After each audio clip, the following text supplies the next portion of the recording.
Man, somebody stepped on my shoes last night, got dirt on it, man. I started the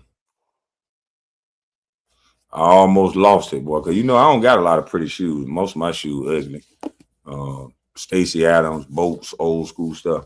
So this nigga stepped on my shoe in front of a woman. She ain't probably ain't even see it. But I got a scuff on this bad boy, and it's ugly now. But all my shoes dirty anyway, so I don't care. Oh, I was supposed to crash out? Nah, I ain't gonna crash out. Nah, I ain't gonna crash out. Hell no.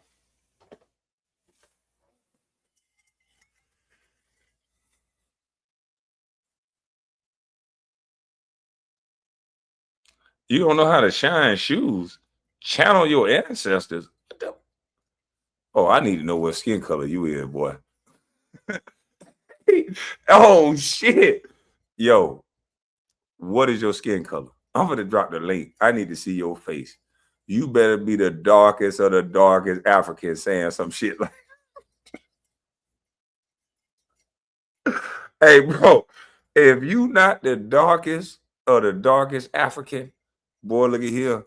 You better look like motherfucking Michael Blackson.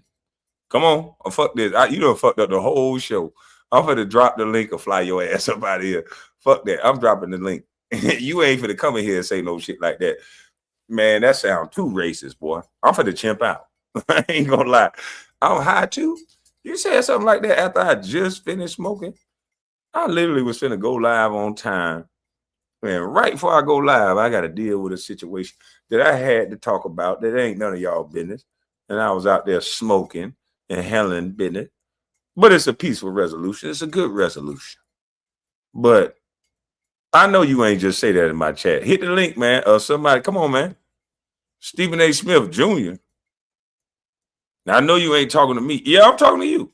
You better be. I'm talking about Michael Blacks and Black. Come on, hit the link, bro. Come show your face. Show your hand. Just let me see how black your arm is, your wrist or something, nigga. Cause it better be black, or I'm a chimp out. I ain't gonna lie. I seen some white folks chimp out. I'm Clayton Bixby Jr.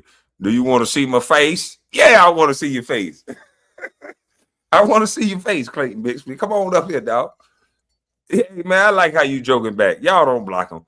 I like how this Negro or whoever that is joking back. At least they know the history. He said, Clayton Bixby, you want to see my face? Hell yeah, I want to see your face. You goddamn black, white supremacist. He's scared to hit the link, but don't worry about it. I like the way he joking back. But listen. Oh, man, wait a minute now. My computer ain't charging up.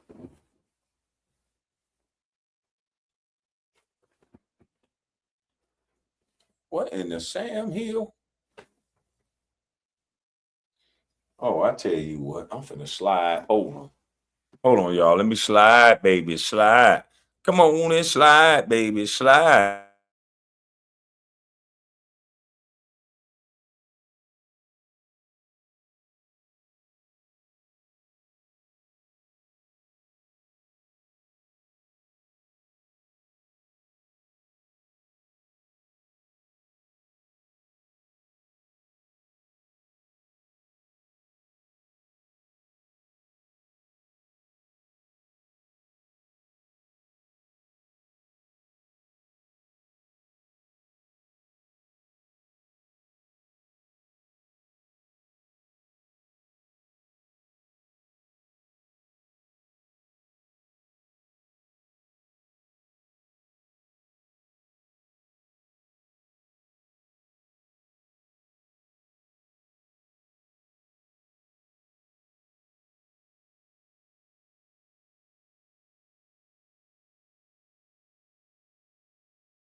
All right, can y'all hear me? We got charged now, baby.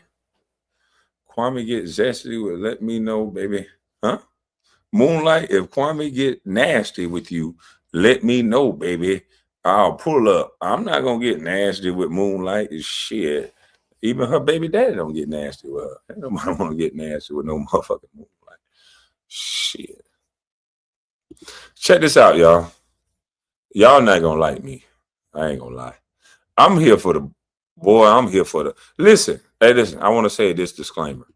Nothing that I say is real. YouTube. This is all entertainment. I don't want anyone to be to feel threatened, harmed, or uh, pigeonholed with anything that I'm saying. This is all for entertainment. If it does not land with you, allow it to fly. I'm just exercising my freedom of speech and my First Amendment right to have a difference of opinion. And as long as we have those freedoms, and as long as we have this Constitution, I just want to be able to express myself without hurting anyone. This is just entertainment. So let's be entertained.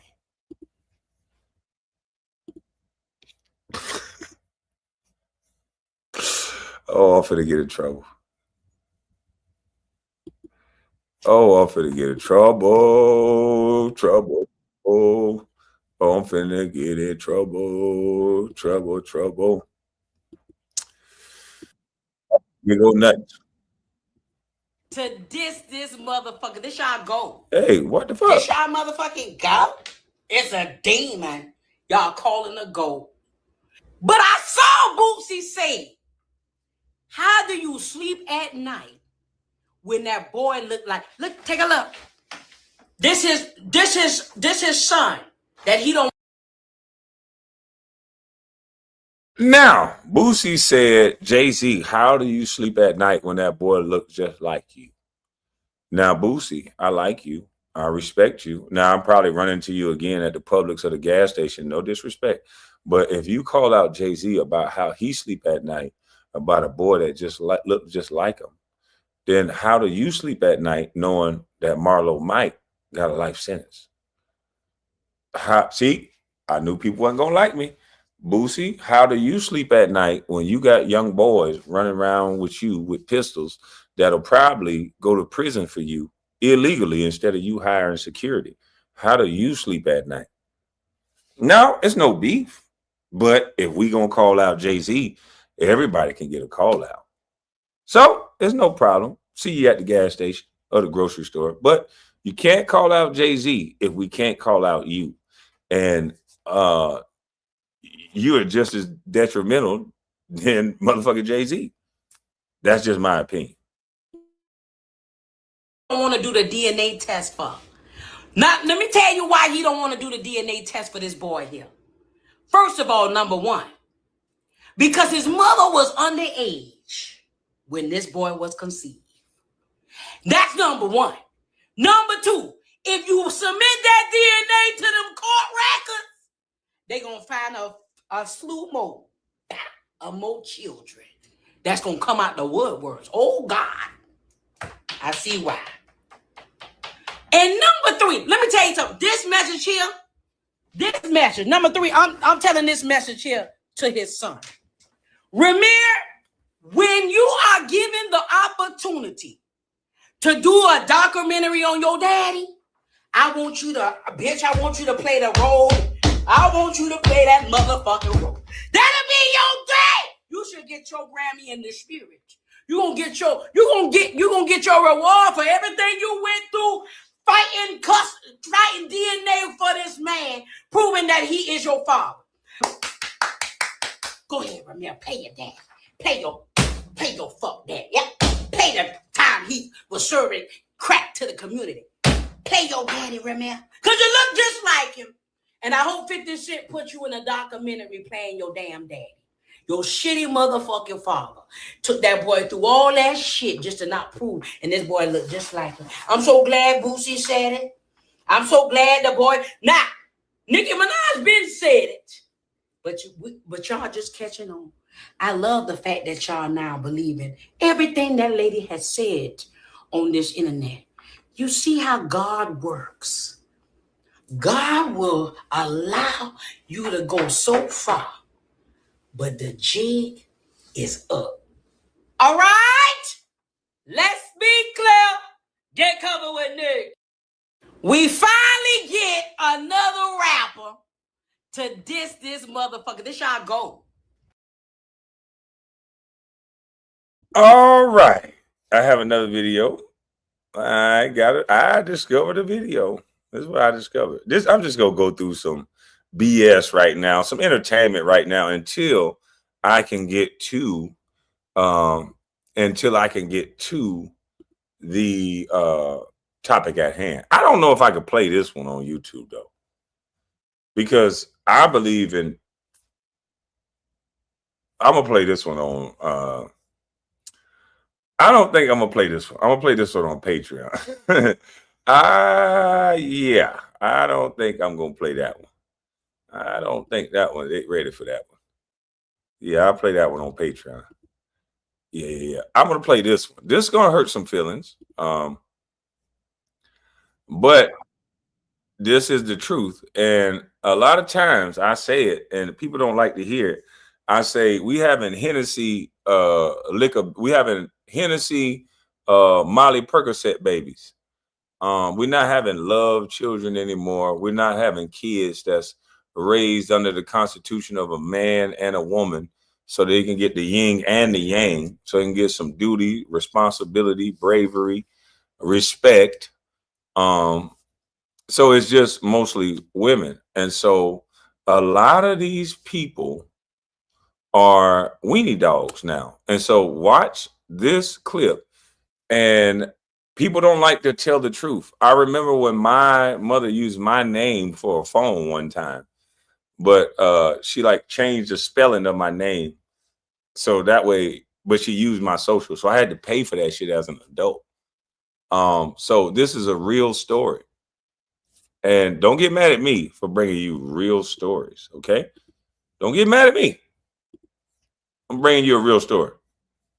Camera. Please say it one more time, because ain't nobody gonna believe this. Why can't I get my house?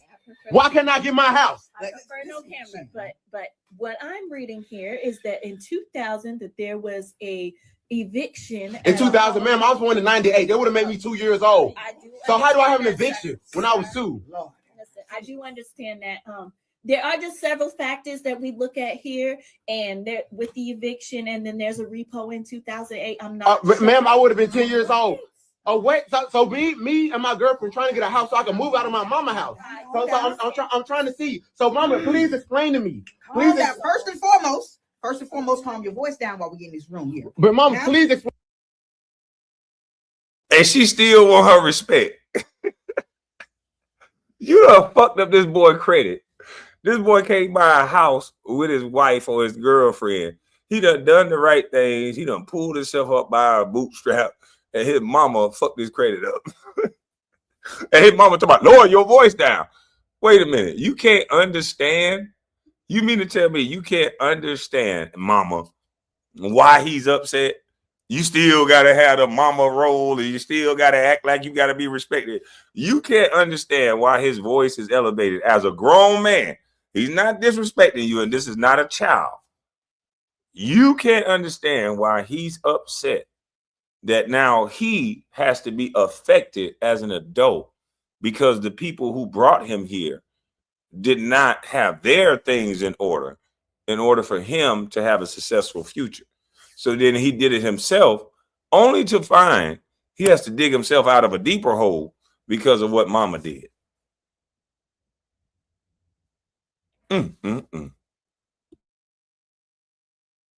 Explain to me how I got an eviction. How do I have an eviction when I was 2? I don't think you understand, ma'am. And while you over here trying to judge me and everything like that, reading off everything, you don't know what happened to us. Okay? But man, you're supposed to be helping me co-sign. You don't know what happened to us. She reading off what happened to y'all. You signed that goddamn boy name over, which is a federal offense, I think. You signed that goddamn boy name and lied and fucked up this boy credit, put his social down. This boy got an eviction at 2. Listen, all this means is it starts at home. Okay. This is a choice. Okay. It starts at home. I keep trying to tell you, these kids are raising these parents.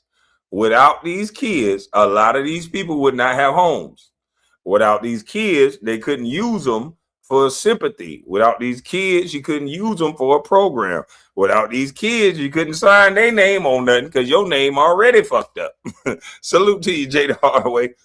These kids are getting these crab orders fulfilled. These kids are getting these stamp orders fulfilled. These kids are raising the mamas. And why you think they out here in the street shooting up the goddamn street? They know they the ones that's the money. They the paycheck. Without them, there is no house. You done took away responsibility. So without the kids, there is no house. So who the fuck you think running the house now? Why you think the kids tearing up the street doing the hell they want? You got a man in that house paying the bill. We chopping them kids in the throat without promoting violence. We just making sure they goddamn the police don't do it. Because the police coming out guns drawn. KB, his mom knew his credit was effed up before she went there. Before she went there with him. Oh, yes, she did. But she still went. Now, why she couldn't sit him down and say, hey, look here, baby. I messed your credit up a long time ago. Mama went through some things, and I didn't want to go out there and trick in the streets. So I used your name because I didn't have a man. I used your name, and now your credit is jacked up like mine. Why she ain't just say that? Why you got to take this man through that? Like, this is crazy. I'm still laughing at your reaction video, Mr. Tigger. Mr. Tigger, man, great video. You hit every point, spot on, laugh out loud, bless it. Yeah, she acting like he was beating on her. Girl, if you'd have put that goddamn phone down, he'd have left. Fuck. This is my computer. They should make a ban on somebody taking your phone. Without this phone, I got the tap on my phone. I swear to God, I don't have my wallet. I got my passport, and this is what he needs to argue in court. The world done went digital. I have my passport. I have my United States passport as my ID right now. And then I have my phone to pay for everything. So if you take my phone, you just took everything I got. Bitch, give me my phone. I'm sorry. I'm going to put a shirt together. Bitch, give me my phone. Salute to you, Andre W. Gifted 20 Kwame Brown Bus Life membership. Appreciate you, brother. Yeah, give me my phone. I can't even eat without my phone. I can't get nowhere without my phone right now. So if someone take my phone, they got me, baby. So no, I'm going to fight like cats and dogs about my phone. Yeah, this is my phone. Credit effed up, laugh out loud. I got to be a gangster now. Yeah, that boy got to go be a YN now, man. Just go put it, get it how you live, get in the streets. He about to be a felon because his mama messed him. Hey, his mama told him, watch your mouth, lower your tone. Like you so disciplined. If you was that damn disciplined, you wouldn't have been using your son goddamn credit. And I found out I can't even get a house because of you. You don't understand. Why is all this stuff in my name? Calm your voice down now. Okay, so I got you on camera. Please say it one more time because ain't nobody going to believe this. Why can't I get my house? Why can't I get my house? I prefer no camera, but what I'm reading here is that in 2000 that there was a eviction. In 2000, ma'am, I was born in 98. They would have made me 2 years old. So how do I have an eviction when I was 2? Listen, I do understand that. There are just several factors that we look at here, and there with the eviction, and then there's a repo in 2008. I'm not, ma'am, I would have been 10 years old. Oh wait, so me and my girlfriend trying to get a house so I can move out of my mama house. So I'm trying to see. So mama, please explain to me. Please. First and foremost, calm your voice down while we get in this room here. But mama, please explain to me how I got an eviction. How do I have an eviction when I was 2? I don't think you understand, ma'am. And while you over here trying to judge me and everything like that, reading off everything, you don't know what happened to us. Okay? But man, you're supposed to be helping me co-sign, and I found out I can't even get a house because of you. Why is all this stuff in my name? Calm your voice down now. Okay, so I got you on camera. Please say it one more time because ain't nobody gonna believe this. Why can't I get my house?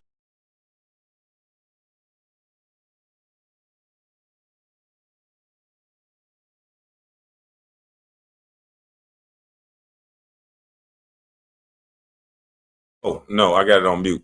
Yeah. Now, listen, ladies, don't be mad at me. I'm just playing video. I'm just playing video. I'm a video playing nigga. For real. All I'm doing is playing videos. I ain't doing nothing wrong. I don't see nothing wrong with playing videos. I don't see nothing wrong. I don't see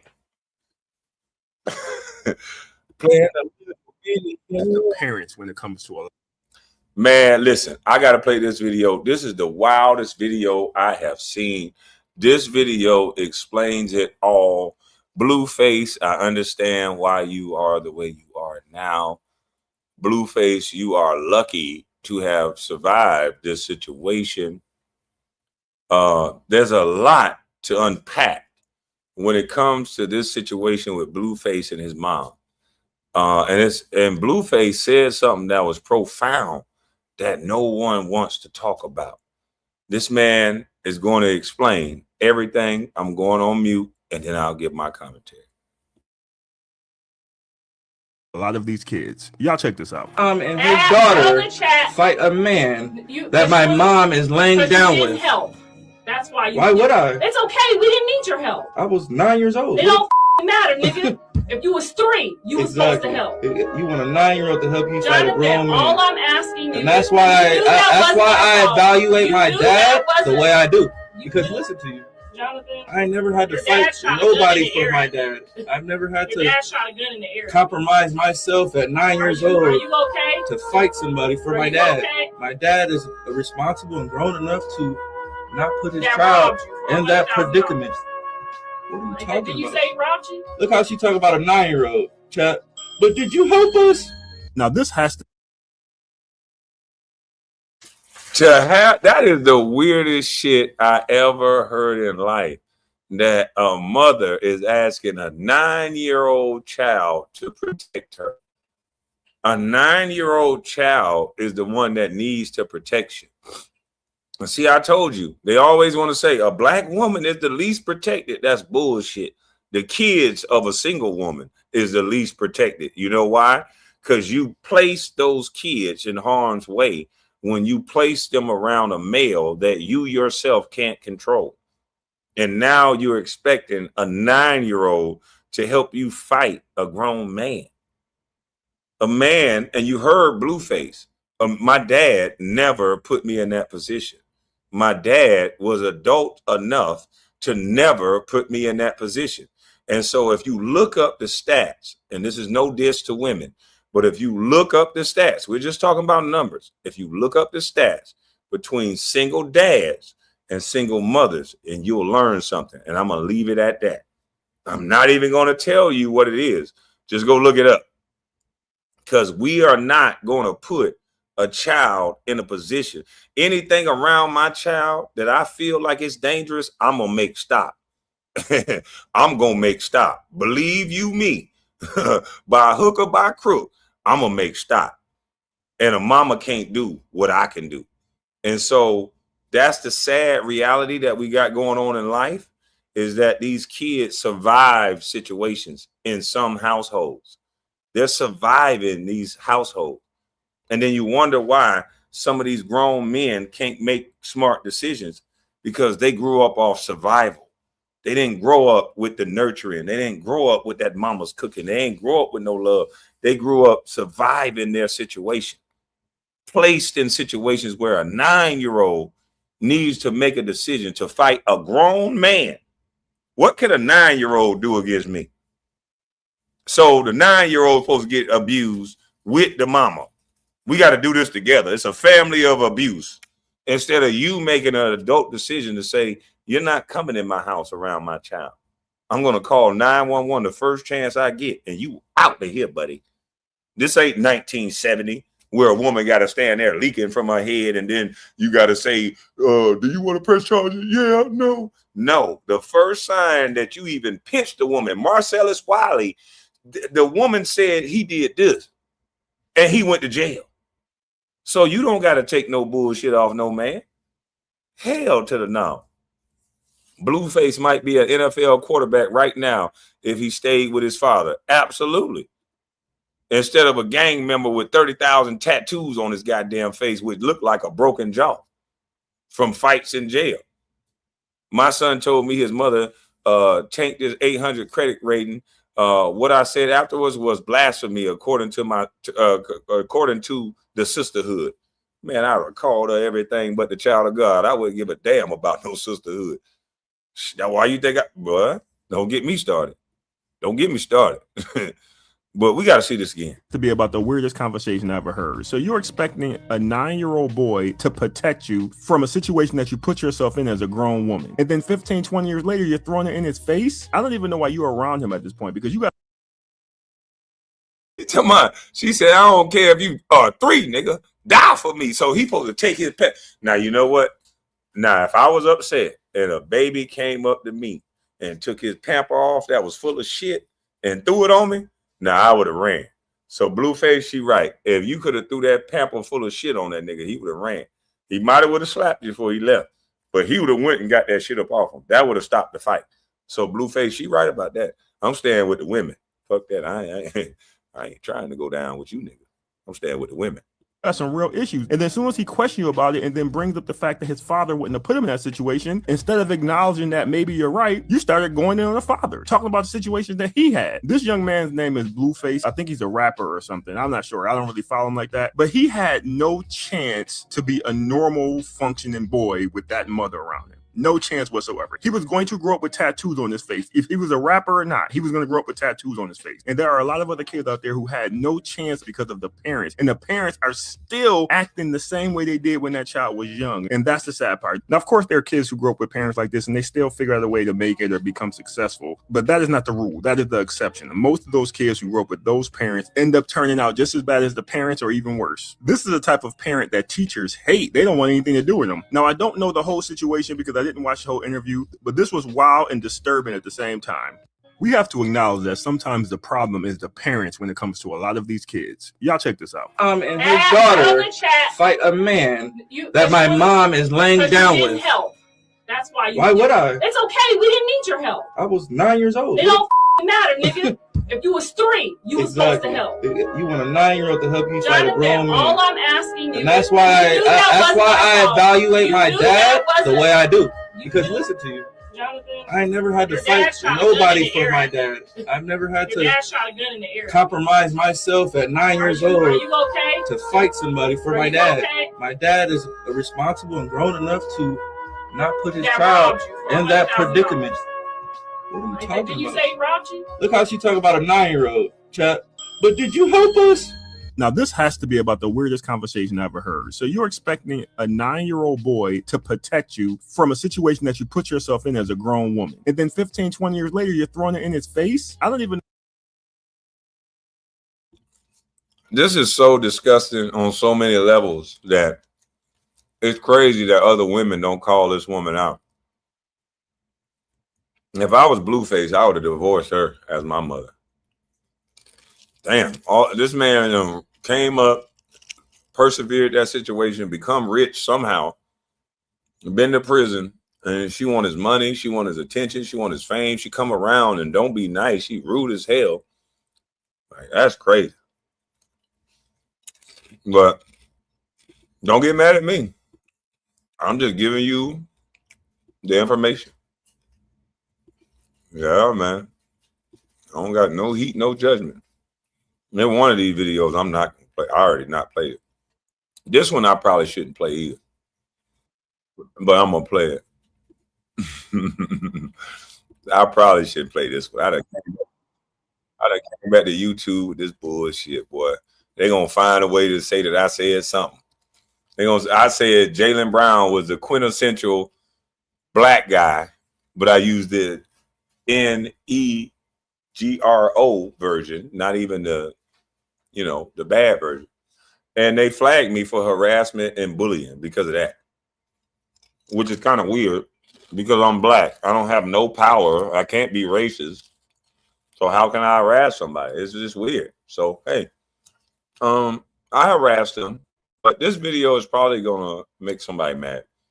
Salute to you, bro. He said, welcome back. Salute to you, bald head Wayne. You ain't even say nothing about me being on camera. You know what I'm saying? Salute to you. I ain't even gonna make no joke. Don't nobody bring no attention that he don't have no hairline or no hair, okay? Because That is a smooth haircut, and bet not nobody say nothing because I'll block you. We all inclusive over here. If you don't have no hairline, we all inclusive over here, straight up and down. If your head like a wet baby seal, we all inclusive. It don't even matter. Come over here to this chat. It's for you. Shit. Wet baby dolphin head. You're welcome over here.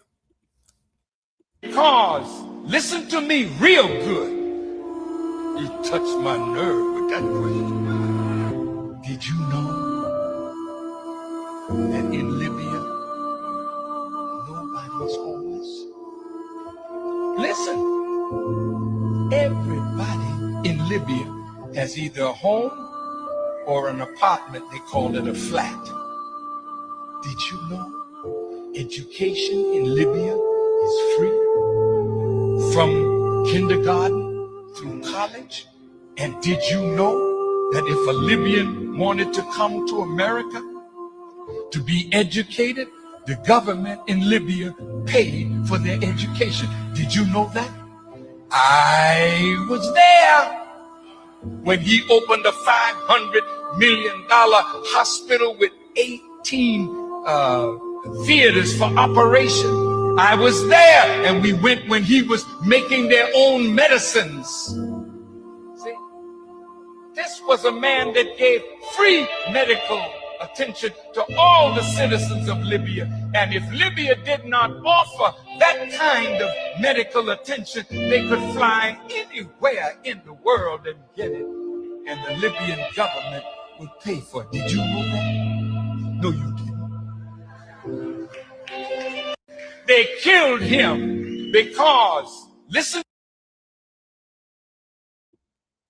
Do y'all know the state of Libya right now? Do you know there's like people enslaving people in Libya right now? That country is messed up right now. But he's saying at one time in Libya, the healthcare was free. That they would fly you to a better surgeon and the government would pay for it. How did Libya get like this right now? They just killed one person. They unalived one person and Libya turned to shit. And why would you unalive this guy?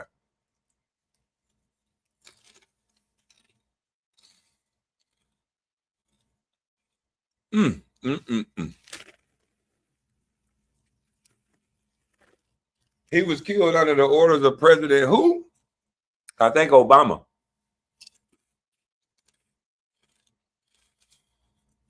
Because, you know, he didn't run under being the president for black people. He ran for all people. So it seemed like anybody that tried to liberate or help black folks, they end up trigger tai chi. That's why I want all you black folks to know I don't like you. I want all you black folks to know I can't stand you black people. Okay? All right? That's my freedom of speech. I'm gonna get 1,000 goddamn oh hell to the no. I don't know who this punk is. Get about here, boy.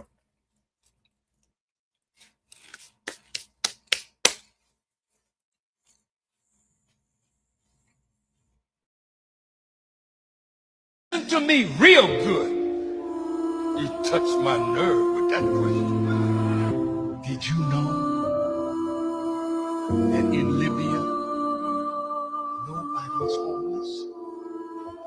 Listen, everybody in Libya has either a home or an apartment. They call it a flat.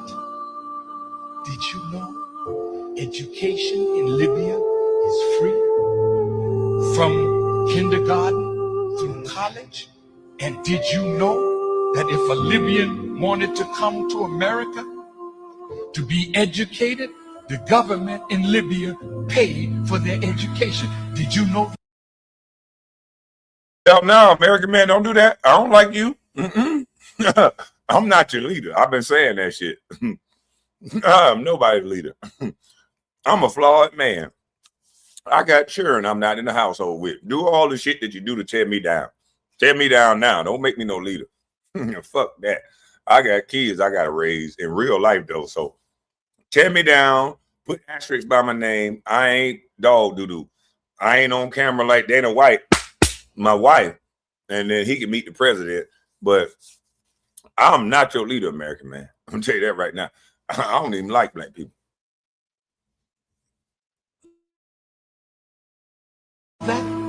I was there when he opened a $500 million hospital with 18 theaters for operation. I was there, and we went when he was making their own medicines.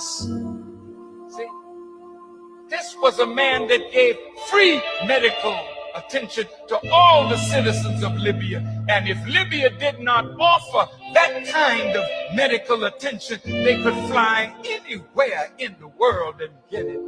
And the Libyan government would pay for it. Did you know that? No, you didn't. They killed him because, listen to me real good, he touched my nerve with that question. Did you know that in Libya? Makes you wonder why Barack Obama thought that that type of guy needs to be unalived. It makes you wonder. Just makes you wonder. Since everything is free over here now, sanctuary cities, everything is free. Maybe they unalived them and then learned from them, because here in America, they want to make everything free. So I don't know why he deserved to be unalived.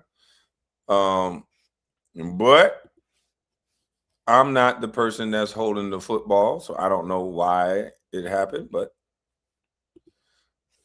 this is no conspiracy theory from me. I don't know nothing. This is all entertainment. I will not be moved. Hold on, y'all. Hold on 1 second.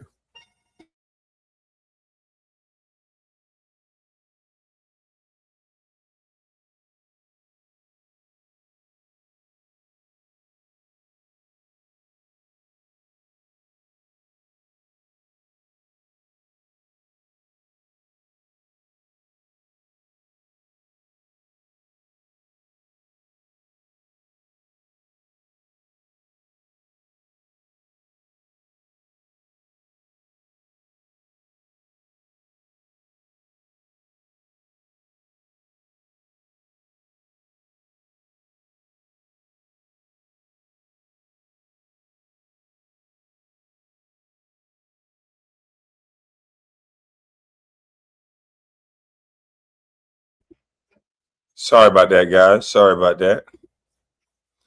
Sorry. We have a Mandavi problem. We might be having a Muslim problem that people don't want to talk about. A radical Muslim problem. We don't have a Muslim problem as a whole, but I think we are going into territories with the radical Muslims that is going to be a problem. Salute to you, our leader. Oh, hell no, block this nigga. I mean, sorry, YouTube. Oh, Lord. Oh, I'm about to get flagged. Let me retract that statement. Block this ignorant person. Block this ignorant person. Salute to you, Kenneth. Yeah, YouTube don't understand. But listen, man, watch this.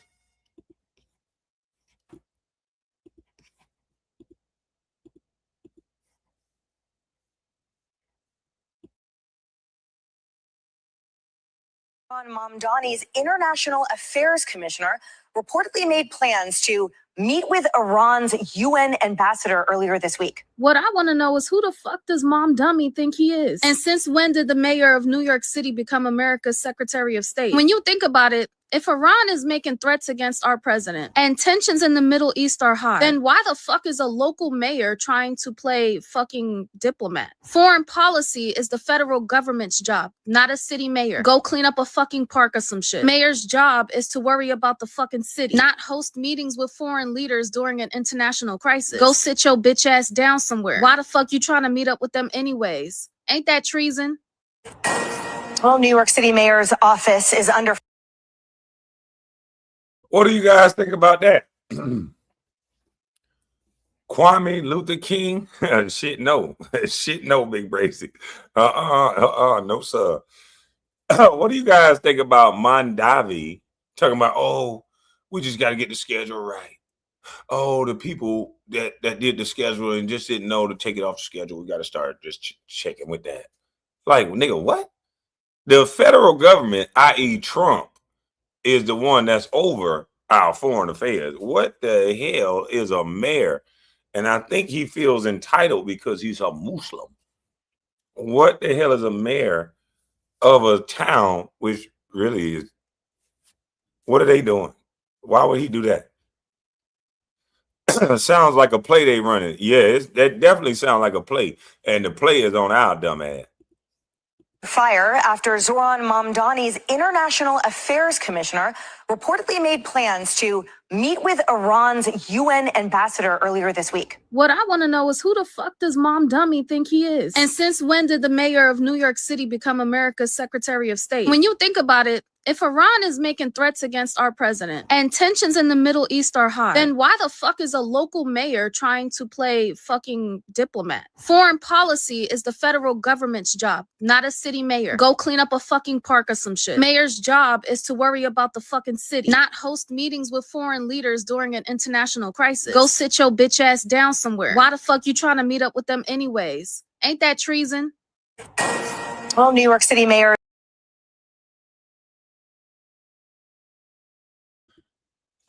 This dude that's pretending to be Ice Cube, Knicks fans for life, 11. All the negative things Trump does, and you never hear Kwame report on it. Report it, laugh out loud, go along, get along gang. Okay, but this is what Kwame do, though. Kwame dropped the link to allow you to come up here and express yourself, my friend. Joe Biden hid from your motherfucking ass for 4 years. I dropped the link so you can come and tell me what it is that you feel that Trump did negative so we can have a discussion about it. Now, if you too PUSSY to hit the link and come and tell me, then you can just stay in the chat and try to insult me and my character. But now that the link is dropped, we about to see yours. I'll wait. Come up here and bloviate, like Stephen A. say. Come up here and bloviate. See, grown people do grown shit. Grown people don't just sit and insult and try to do what you just did. If you're going to say, I'm go along, get along gang, why would I drop the link for you to express yourself any way that you feel about Donald Trump? It's about the conversation. It ain't about what you think. It ain't about what I think. Them damn chips went down the wrong motherfucking pipe. Get cut deep. Boy, you one-ply toilet paper. Kwame Brown for president 2028. Salute. No, I'll never want that for my family. Go along, get along, gang, pay attention, but you using my terminology? Yeah. Why don't you try to figure out something on your own, clown? I'll let you keep typing because now that I know you're not a serious person. I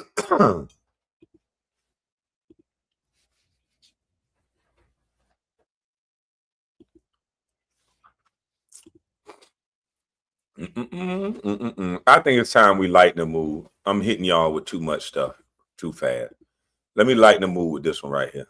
This might hurt your feelings too. I'm a makeup artist. A makeup artist? Yeah, a makeup artist. Hell no. I don't date women unless they make over $150K a year. And there's no way you're making $150K as a makeup artist. $150K? You tripping? Do your mom make $150K? It don't feel good when them roles reverse, huh? This is exact same shit that y'all be doing to these men. She do make $150K. You niggas is different. You're out of pocket, bro. I ain't no new nigga. I was born in the 80s. I know my worth. So, like, I need my women to make at least $150K. Mom, this girl's a makeup artist, and she don't make over $100K a year. Should I be dating her? Okay, exactly. All right, thank you, Mom. I'll call you back. Do you even make $150K? Now, do y'all see how crazy y'all sound? Half of y'all don't even make 50K your damn self and be tripping about a man that don't make 100K. Y'all don't give a damn about the person at all. All y'all care about is what they make. Y'all be sounding crazy as hell, okay? My mom's a doctor. She got a doctor's degree. Exactly, Bob. She got her doctorates. I have my master's. Okay, you give me broke girl energy. You give me broke girl energy right now. Broke girl energy, what's up? I'll pay for this whole shit. Okay, that's like $90. I need 150K a year energy. Yeah, not makeup artist energy, not MUA. How many followers you got on the gram? But let a man act like she just did in this situation. Then y'all would be calling him sassy and shit. Remember, y'all said dated within your tax bracket. Now just think, if men really dated within a tax bracket, how many more single women it would be out there? Hey, you ain't never tell me what you did for a living. I'm a makeup artist. A makeup artist? Yeah, a makeup artist. Hell no. I don't date women unless they make over 150K a year. And there's no way you're making 150K as a makeup artist. 150K? You tripping? Do your mom make 150K? It don't feel good when them roles reverse, huh? This is exact same shit that y'all be doing to these men. She do make 150K. You niggas is different. You're out of pocket, bro. I ain't no new nigga. I was born in the 80s. I know my worth. So, like, I need my women to make at least 150K. Mom, this girl's a makeup artist, and she don't make over 100K a year. Should I be dating her? Okay, exactly. All right, thank you, Mom. I'll call you back. Do you even make 150K? Now, do y'all see how his mama gave him that mama's cooking? See, this is what I don't understand. What happened to the good women that raise good sons like this, that's hell of a, that feel like they have a standard that they want a woman to meet? And women should be raising daughters that have a standard that they want a man to meet. And when those two come together, hell yeah. But you can't just paint everybody with this broad brush. Now men are starting to ask the same things that women are starting to ask for. You want to be broke as a joke, but you want a man that have $100,000. I can do bad all by myself. Well, shit, so can I. So, nigga, I need you to do a little something, something too. I need you to have a little something, something too. No. We don't want no scrubs. Like they said that and they got with. Never mind. Let me go to the next video.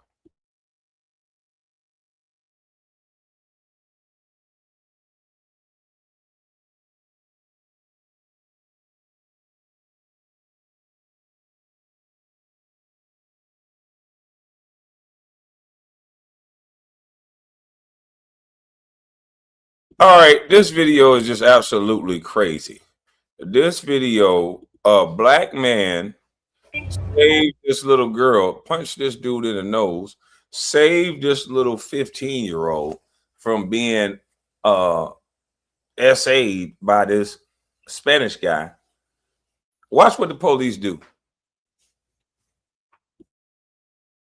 No, don't touch her again. Don't touch her again.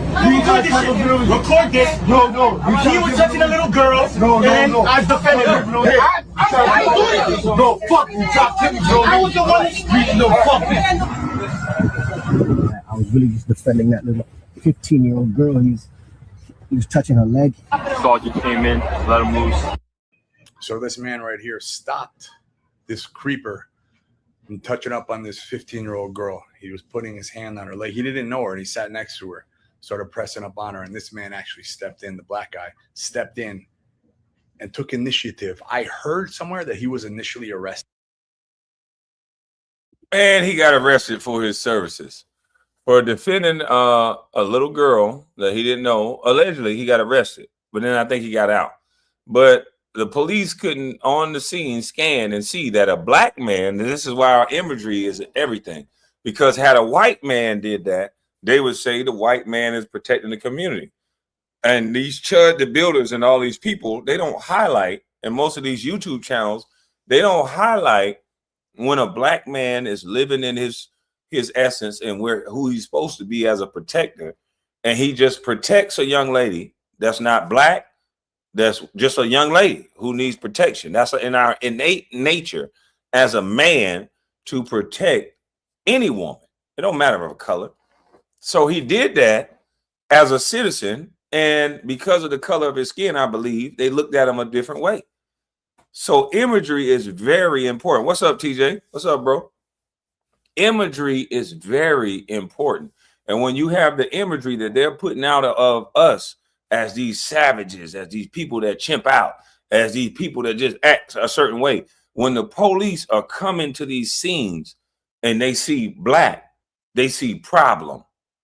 They're not looking for law. They're not looking for what happened. They see problem most of the time. And so this brother got arrested for doing the right thing. Now, allegedly, everything is okay, and this brother is going to explain it. But I just wanted to show this to show the Chud the Builder crowd and the YouTube grifters that there are some black men out there that still hold the true values of principle of man. And you don't always have to highlight the lowest, the low IQ and the low vibrational people in our community. You don't always have to highlight that, because there's low vibrational white folks too. But we at a time now that we do have to expose some horrible behavior so that it can change, because if it doesn't, there's going to be some real consequences. Then I heard somewhere that he was awarded $4 million. I don't know what's going on, but I do know he's not in trouble now. And he definitely saved that girl that day from being abused. You know, it's still traumatic for her that some random dude sits next to you and starts rubbing up on you.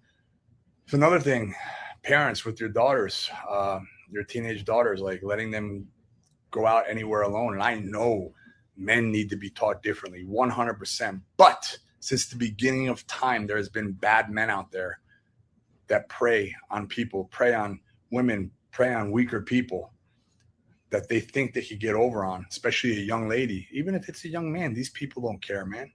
So you have to have your eyes open and be aware and teach your daughters and your sons. And I wouldn't have my daughter or my son at 15 years old alone on a bus anywhere. Wouldn't happen. God bless everybody. Be well. Do that shit again. You hear me? You hear me?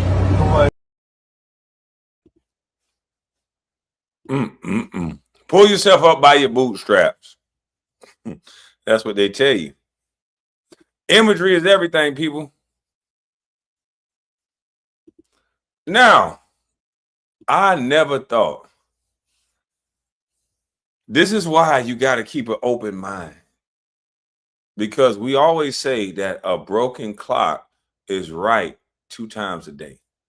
So this is why you got to keep an open mind. We love to say these cliche sayings, but when it's time to show that, we always look at the person and be like, you support this person? You listen to this person? Wait a minute. Wait. Were you just talking when you told me that even a broken clock is right at least twice a day? Were you just talking? Or because this person is racist, then now everything they say is wrong? Is that what you're telling me?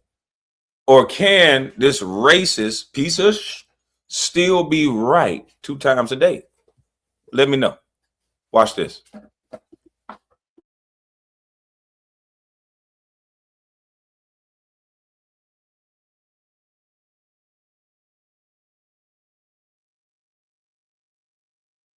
You better wake up. This man gives a chilling warning about what all the Muslims and Hindus who flooded into this country are really here to do. Good evening, Friscoistan. What are you guys doing here? Inviting the enemy to eat at the table with you, and they steal all your food. Your children will grow up without a place to be in, because every single one of their jobs, and you saw the children that were brought up on this stage, not one of them is a heritage American. Not one of them was a Texan. Your replacement is here, Americans, and it is coming faster and faster. The Hindus and the Muslims are teaming up to take over Texas. This is not Muslims versus Hindus here. They are here to eradicate the Christians. They are here to drive us out of our homelands. You have to understand, these people do not want to assimilate.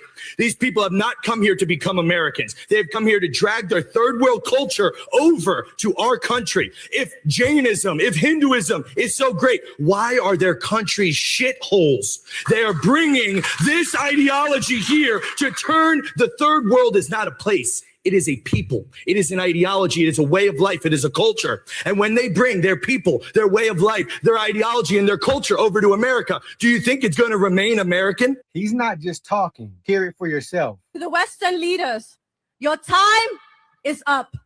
Your borders are fading. Your disease is being sucked out, and the unity of the Islamic Brotherhood is taking form.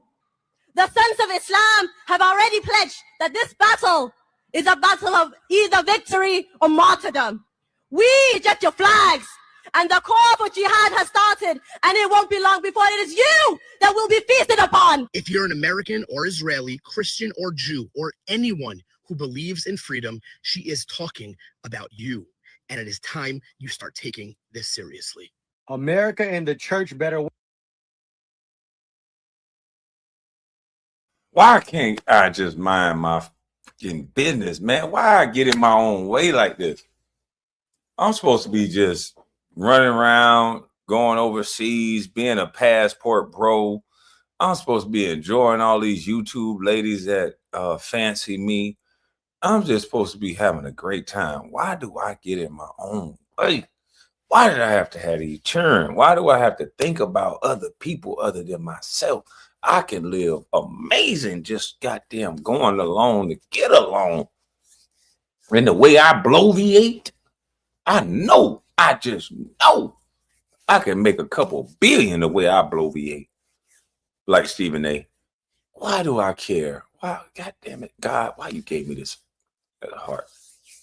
Come on, man.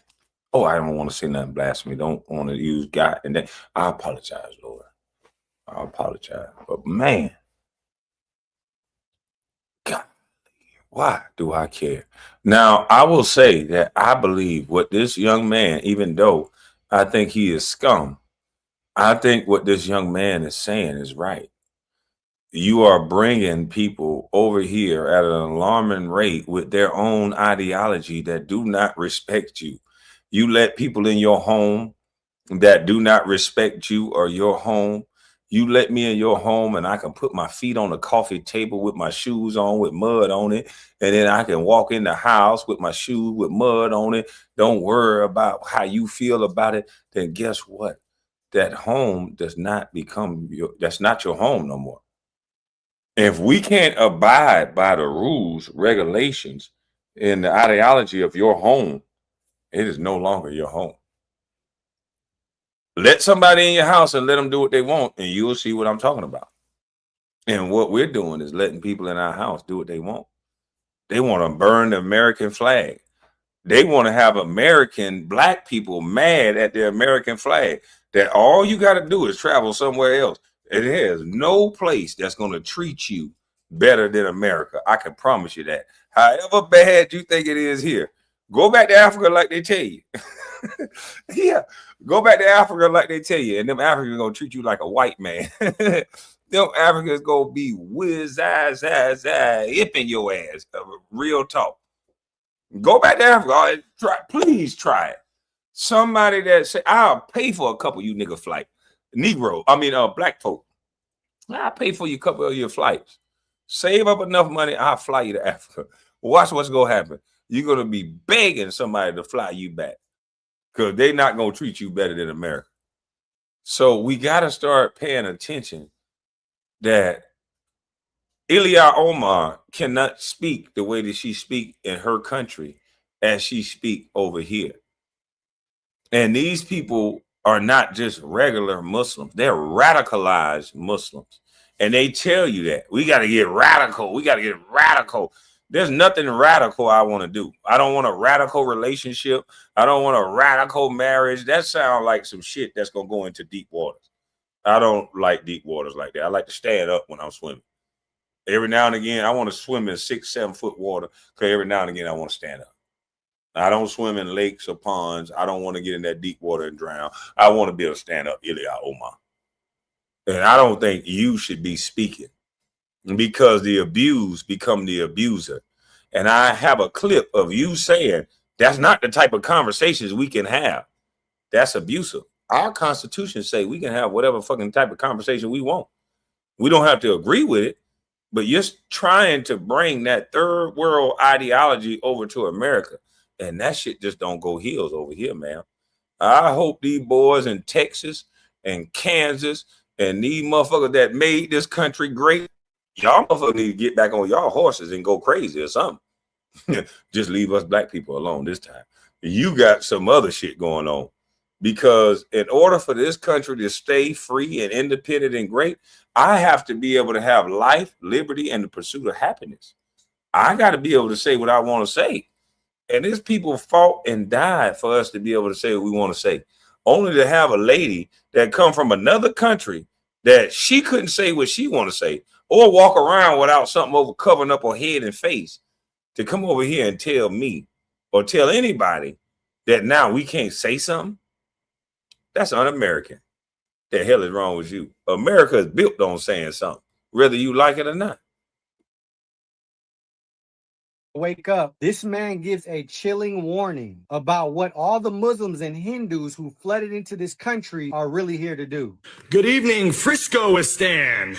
What are you guys doing here? Inviting the enemy to eat at the table with you and they steal all your food. Your children will grow up without a place to be in because every single one of their jobs, and you saw the children that were brought up on this stage, not one of them is a heritage American. Not one of them was a Texan. Your replacement is here, Americans, and it is coming faster and faster. The Hindus and the Muslims are teaming up to take over Texas. This is not Muslims versus Hindus here. They are here to eradicate the Christians. They are here to drive us out of our homelands. You have to understand, these people do not want to assimilate. These people have not come here to become Americans. They have come here to drag their third world culture over to our country. If Jainism, if Hinduism is so great, why are their countries shitholes? They are bringing this ideology here to turn the third world is not a place. It is a people. It is an ideology. It is a way of life. It is a culture. And when they bring their people, their way of life, their ideology, and their culture over to America, do you think it's going to remain American? He's not just talking. Hear it for yourself. To the Western leaders, your time is up. Your borders are fading. Your disease. Now, just exactly what does she mean by his time is up? How do you come to someone else's country and say your time is up? They should deport her ass today. Like, what are you talking about? I can't go to Jamaica. I can't go to another country and start and get elected and say, hey, y'all time is up. Like, what? Like, throw her ass out of here. That's all should happen right now, today. Like, what are you talking about? You can't allow no oppression because you're not going to be able to stop it when you allow certain oppression. If you allow them to take away your speech, then it's going to be a snowball effect. Trust me. But I hope I didn't hurt too many feelings with that video because I have another. I hope I didn't hurt too many feelings with that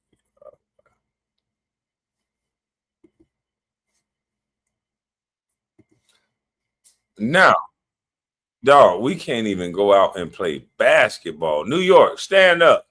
This is Mondonkey City. Like he say, this is Mondonkey City. Now look at it. You can't even go play basketball without getting unalive. Hey, like this took place the other night in my hometown, Harlem, right? Where a young man was unalived at a basketball game, Keno. He's from Brooklyn. Rest in peace to him. Condolences to his family. I don't know the kid, but I heard nothing but good things about him, right? Now in this situation, y'all already know what my page is about. Y'all already know I talk about this every day, all day. And y'all get mad at me when I say shit like, yo, y'all always try to compare us and say, white people kill white people too. And y'all know damn well, when I be talking about the genocide, when have you ever heard of a white basketball game getting shot up? When? I'll wait. I could tell you thousands of basketball games that we shot up. In these events, it's supposed to have been police right there on the courts, surrounding the courts. They usually surround the perimeter. That's really not going to stop nobody from getting down. The way this project is set up is inside. They usually sit on the outside perimeter. If you down somebody in there, all the chaos of everybody running and all that, you're going to blend right in and get the fuck right on out of there. Police is not right there on the scene to be like, he did it, chase him. People that I know that they're using police, they're sick of this shit. But people want to be all, I ain't. Man, you got people's lives in your hand. If you throwing any shindigs, you have to make sure. I'm not saying that because King Dome, I have a relationship with them. I was in that tournament and all that. So they do try to police be around outside. But you need more. You need more. But this shit right here is no consequences. These kids, it's like back in the days, if something like that, you shoot in a crowd and kill an innocent person or run down and do shit where it's people, grandmothers and kids out there, like it's consequences, man. It's consequences. I don't know if these kids that's been shooting, hitting old ladies, 60-year-old ladies and kids and not getting a man, is they big homies deep in them? Is they getting the blues behind this shit? When they go to jail, is they getting the blues behind hitting the innocent lady, hitting this kid, taking this kid life? Like, is there any consequences behind this shit with the gang? This shit is crazy. But like I said, they can get mad all they want. You don't see no white basketball courts getting shot up in the neighborhoods that y'all move out of the ghetto to move to. We all move to these white neighborhoods that basketball games is not getting shot up. Why? Why we moved there? Because we know it's us doing this shit. But y'all get mad at me. Got the ghetto gospel. Yeah, man. Let me goddamn move on to the next video. I hope y'all don't get mad at me. Don't get mad at me, bro. I'm just bringing you the information, man. That's all I'm doing. I want y'all. I ran across this video, and I think it's United States. The reason why people hate United States, because I believe we destabilize these places sometimes in order to. I want y'all to look at Iran before. Well, this is supposedly Iran before Islam took over, but I feel like we help destabilize places. But this is what the video says. But I'm just here to entertain you. I don't know nothing. Don't take none of this serious. But if this is Iran before, don't believe it. This could be AI. This is just entertainment. So don't believe nothing. Oh, I cannot explain. Every time it's the same. Oh, I feel.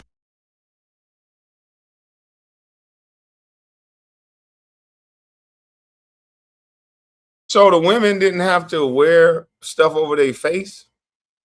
The women can wear their hair out and stuff like that. Oh, okay.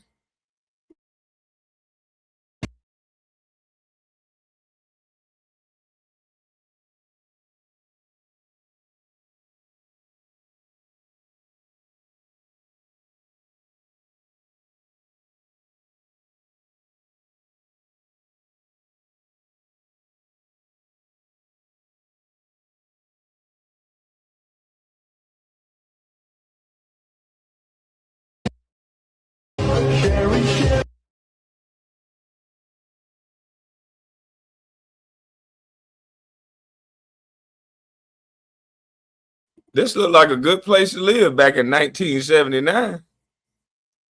Yeah, that looked like a good place to live in 1979. I don't know about now.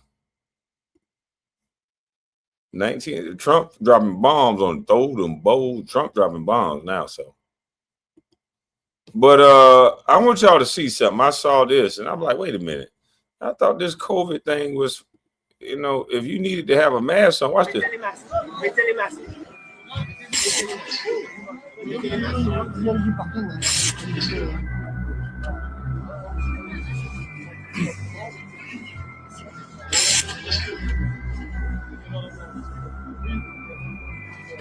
Yeah. Ready?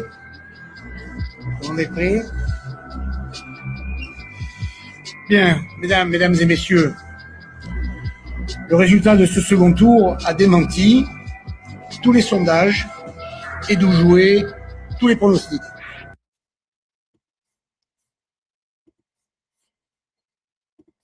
But the person who's speaking don't never need a mask. Okay, it makes sense. Makes sense. Makes sense. But this is all entertainment. So don't ever think that we're trying to teach you anything over here. I don't want you to learn anything. I don't know anything. So this is all entertainment. That's all it is. But I will show you this video. I don't know if this is real. I think this is an AI video. I don't think it's real.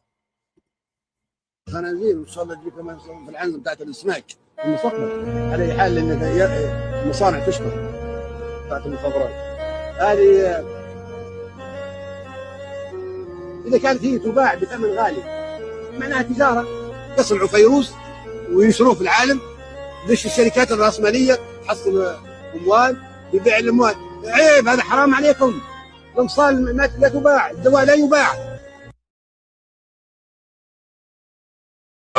Basically what Gaddafi is saying, that the companies, the pharmaceutical companies around the world, they have been creating viruses so that they can make large profits off these mandatory viruses that you have to have the medicine. Imagine how rich you could be overnight if you own a pharmaceutical company and you're tasked with the obligation of finding a cure over something that you worked on creating. That's why we sometimes, allegedly, I think I snapped, hear that Dr. Fauci worked on the actual virus, and that's why Trump called it the Wuhan virus, because it was made in a laboratory. Allegedly, I think I snapped. I don't know what I'm saying. I don't know nothing. I'm just entertaining you. So it's just weird, you know. It's just weird. So let's hear it. اقروا الكتاب الاخضر لا يسمح ببيع الدواء. الدواء لا يباع. اعلنوا يقولوا الدواء مجاني. الامصال مجانيه. مش حتنتشر الفيروسات لان يخلقوا فيها باش يعملوا امصال وباش تكسب منها الشركات. انتشر زي في العنزه بتاعت الخنازير وان شاء الله تجي كمان في العنزه بتاعت الاسماك في المستقبل على اي حال لان المصانع تشتغل بتاعت المخابرات هذه اذا كانت هي تباع بثمن غالي معناها تجاره يصنعوا فيروس وينشروه في العالم.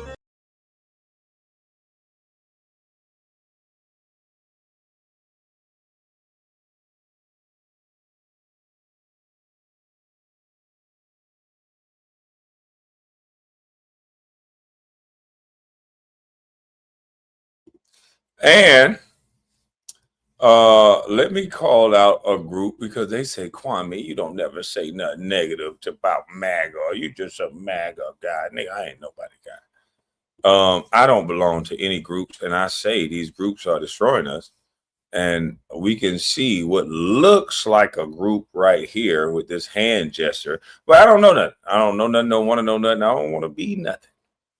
So let me entertain you. He's told not to use this hand symbol. Put it down. You know, this said hand symbol that we seem to see on the world stage all the time. I mean, Kia loves to use this hand symbol, as you can see right here. You know, this symbol is all over. I never see this guy using it, but I always see this guy using it. It was even noticed on the first ever released picture of COVID-19. The more you look, it's just literally everywhere. When you realize that they're all part of a certain society that's here to control and manipulate the masses. Certain society that's even symbolized on the dollar bill. As you can see at the top of the pyramid, you've got the all-seeing eye. And what does it say at the bottom of the dollar bill? Well, it says Novus Ordo Seclorum, which in Latin means the New World Order. I'm telling you, these people on the world stage, they always tell you who they are. You've just got to have the eyes to see and the ears to hear. Are there aliens among us? And I'll say that I am one, but... Or you're from the future. They don't believe me. Okay. Elon Musk isn't from the future or an alien. He's a fallen angel who's definitely from the past. This is Werner von Braun, the man who took us to the moon, who wrote a book called The Mars Project in 1952, who had a guy called Elon colonizing Mars 19 years before Elon Musk was born. And like, all you need to do is go and watch my last video that I've just posted about this, because it's kind of a crazy rabbit hole. Like I said, they're all part of this certain club that we never really get to see or know about. They just symbolize their authority right in your faces. Now, just sometimes they're told to stop doing it so much. Right there. Obviously, this was all just for entertainment. Clearly, this isn't a real hand symbol of a secret society. No, as always, I'm as fictional as a dinosaur, baby. Hey, we've spoken. Yep, it's fictional as a dinosaur, baby. I don't got nothing to do with nothing. Don't know nothing. Don't want to know nothing. I got to show y'all something else, man. This is wow.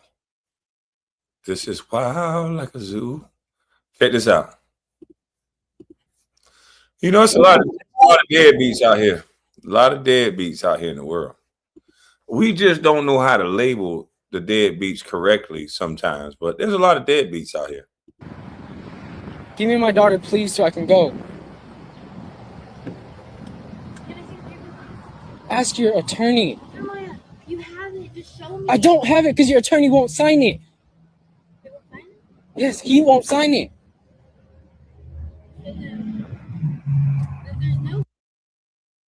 Oh, I'm not a conspiracy theorist. Oh, no. I don't know nothing, don't want to know nothing. This is just entertainment. Don't get upset.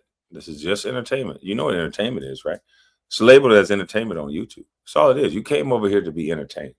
Don't do that. Just like Stephen A., Skip Bayless, they're talking about things they can't do. Clearly, they're just trying to entertain you for the time being. That's what I'm doing.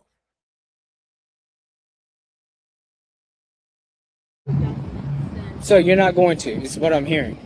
Because the judge already ordered it and you heard it. So then he should, that's why you haven't gotten your documents either. Yes, because you're attorney. So we don't have documents.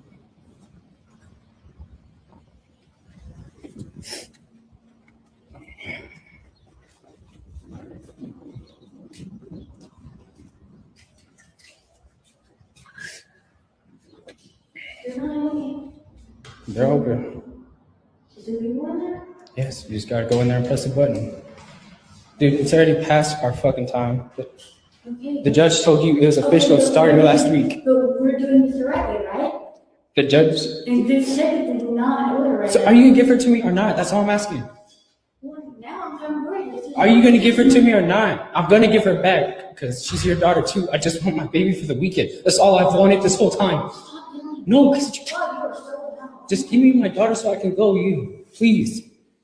Just give me my daughter. I can go. We're gonna meet here at 6 o'clock because unlike you, I will be on time. Well, I need to go to the house. No, you don't. I don't know that woman. I don't give a fuck. Just give me my daughter so I can go, please. Give me $9 for Rihanna. Just give me my daughter so I can go. After I send this over real quick. Just give me a little bit, okay? No, I'm not gonna give you a little bit. You're already late, an hour and a half late. Dude, I'm sorry. I live far. And I know so do you, but we don't have an order. Yeah, he said, but we don't have an order. Are you going to give it to me Or else not? I would have known when and where. And He what told time. Yeah, he told you. He said, yeah, he told us, but where is the order? We don't have a Are you going to give it to me right now or not? Look at this immature little thing. And we don't want to account for this. This immature little thing didn't have a judge there when he was in there doing his due to create that baby. But now she wants to be so immature that she can't make a decision to deal with this man in a way where he can see his kid. This is the type of stuff that men deal with. You guys call these men deadbeats when they say, you know what? I'm not going to put my mental health at risk. I'm not going to put my freedom at risk. Because with a woman like this, all of that is at risk. I'm just going to leave this situation alone. You call those men deadbeats because you don't want to call out the actual deadbeat, which is this woman that's holding this baby and having this child see a fracture in their parenting to make this kid see her daddy different. Because once she see that mama is disrespecting daddy, then why would she? Why would she respect daddy? It's not going to work that way. Most kids are going to do what mama do. The worst thing a man could do is beg these women for anything, period. I'm getting the fuck on. I'm out. Fuck you. You don't want the privilege of having a father, the protection and the numbers that come with it. Be single. Don't blame me. Holla. Peace out. No, I've been patient. And you're freaking out. I called you out in front of our daughter. Oh.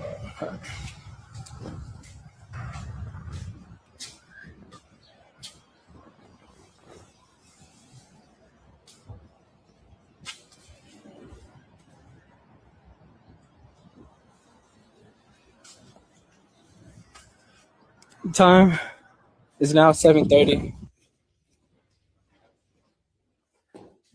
Can you stop following me? No, you have my daughter. It's my time to have my daughter. There's another signed document, Jeremiah. Okay, you're not giving my daughter. Okay. We see in court. Just give me my daughter. It's nuanced. It's nuanced. I don't want to hear this deadbeat shit. It's nuanced. You guys don't like to call it out. It's very nuanced.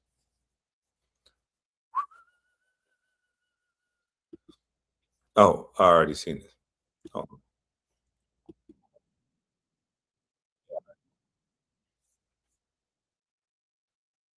Mm-hmm, mm-hmm, mm-hmm, mm-hmm. Mm-mm, mm-hmm, mm-hmm. Mm-mm. Yo, what's taking you so long to load up? What are you doing? Oh man, this is gonna be bad. This is gonna be bad. I don't know if I should play this one because y'all not gonna like it. Young Miami making a song about boosting and her mom actually going to prison for said boosting is extremely insensitive to the victim that her mom killed. I'll explain. About 10 years ago, Young Miami's mom, I believe, went to prison. I think it was about 2015 after being on the run. And the result was her and her boyfriend at the time went to Aventura Mall down here in South Florida, and the mom and the boyfriend were stealing purses. As the mom and the boyfriend were trying to escape the police, they ended up running through a red light, and they end up killing a 40-something-year-old grandmother. As a result, the boyfriend went to prison. Young Miami's mom went to prison.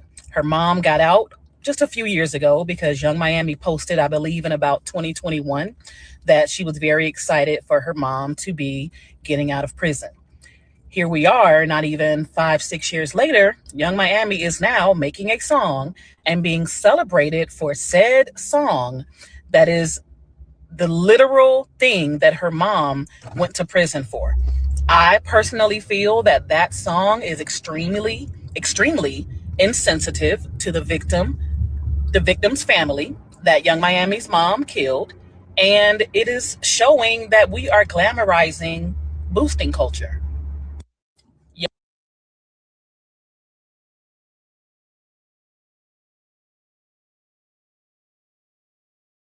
All the scamming app is that breaking that money sack. It's tied to death. But you know, we love it. We don't care. As long as the beat catchy. Watch how we make the beat build, bitch. I'm ghetto ratchet too, but I just don't want to be no more.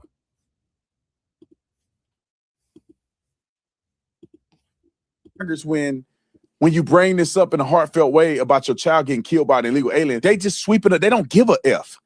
And then they say this to you. Roll it. Unfortunately, it's the fourth time in this committee that we've had a hearing on sanctuary cities. There's many other things that we could be doing other than this. Get so upset when with your butts, and you don't want to talk about this. This is the fourth hearing. Do you know what I'm thankful for? This is so messed up. I'm going to say I'm thankful after hearing. I didn't even know what an angel family was. Had no idea. Never even heard about it. There's so many out here. You know what I'm thankful for? I'm thankful that my daughter was just shot in the back of the head, not murdered, dismembered, put in a garbage can like Megan Boss with bleach poured on her, and they didn't fight her for 50 days.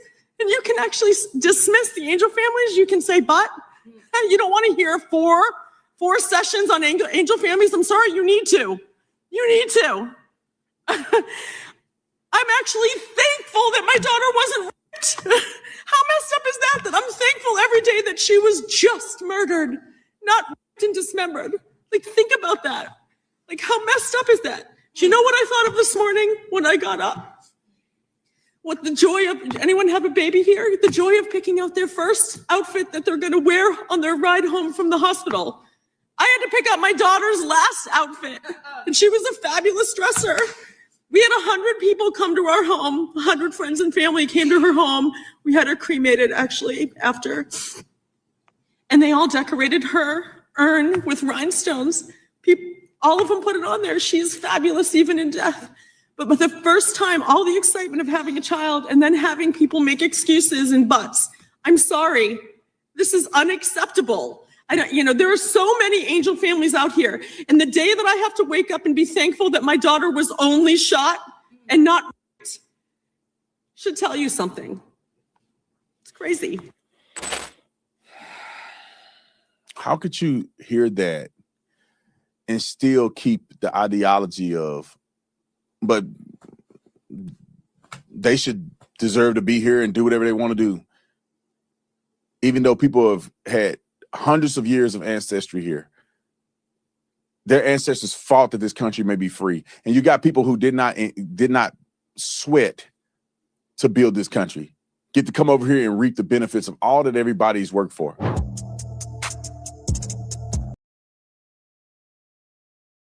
All right, don't be mad at me. This is me bringing you the information. Don't be mad at me. I ain't did nothing. Ain't nobody did nothing. No, I'm not gonna play this one. I'm not gonna play this one. I ain't playing that one. Hell no.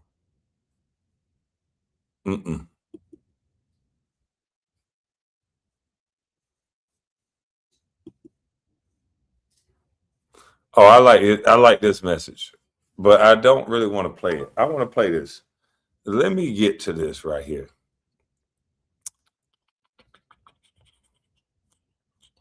Let me get to this right here. Hey, what's up, everybody? I got to get to this Dreamer Pro video because we got to figure out why Stephen A is bloviating like that about Jaylen Brown. We done played a lot of stuff before we got to the Jaylen Brown. I wanted to entertain you.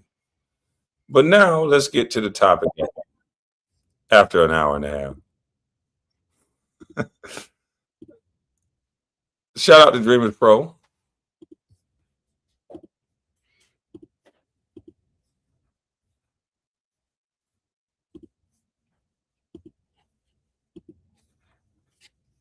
I want y'all to hear the narrative about Jaylen Brown. Of it.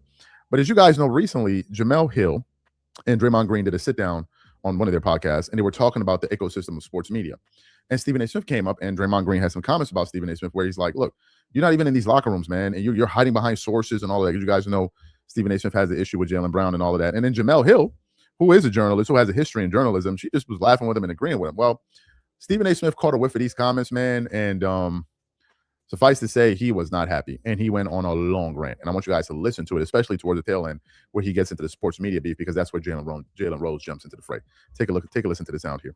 Now they're not happy about my opinion, so they come to my, and so I don't think it's approached with that same integrity that you're speaking about, which ultimately I think it leaves all journalists in a bad spot, because you're not technically viewed as what you just said a journalist is. I'm not going to say anything on TV I can't say to your face. So it's like, if I say on TV, not you personally, but if I say on TV, hey, you flop. Yo, when I see you, I'll be like, yeah, I said you flopped. What you laughing about, Jemele Hill? Somebody that's not in the locker room? Are you implying that you've been in the locker room more than me in my career? Is that the implication here, Jemele Hill? I beg to differ. I was a beat writer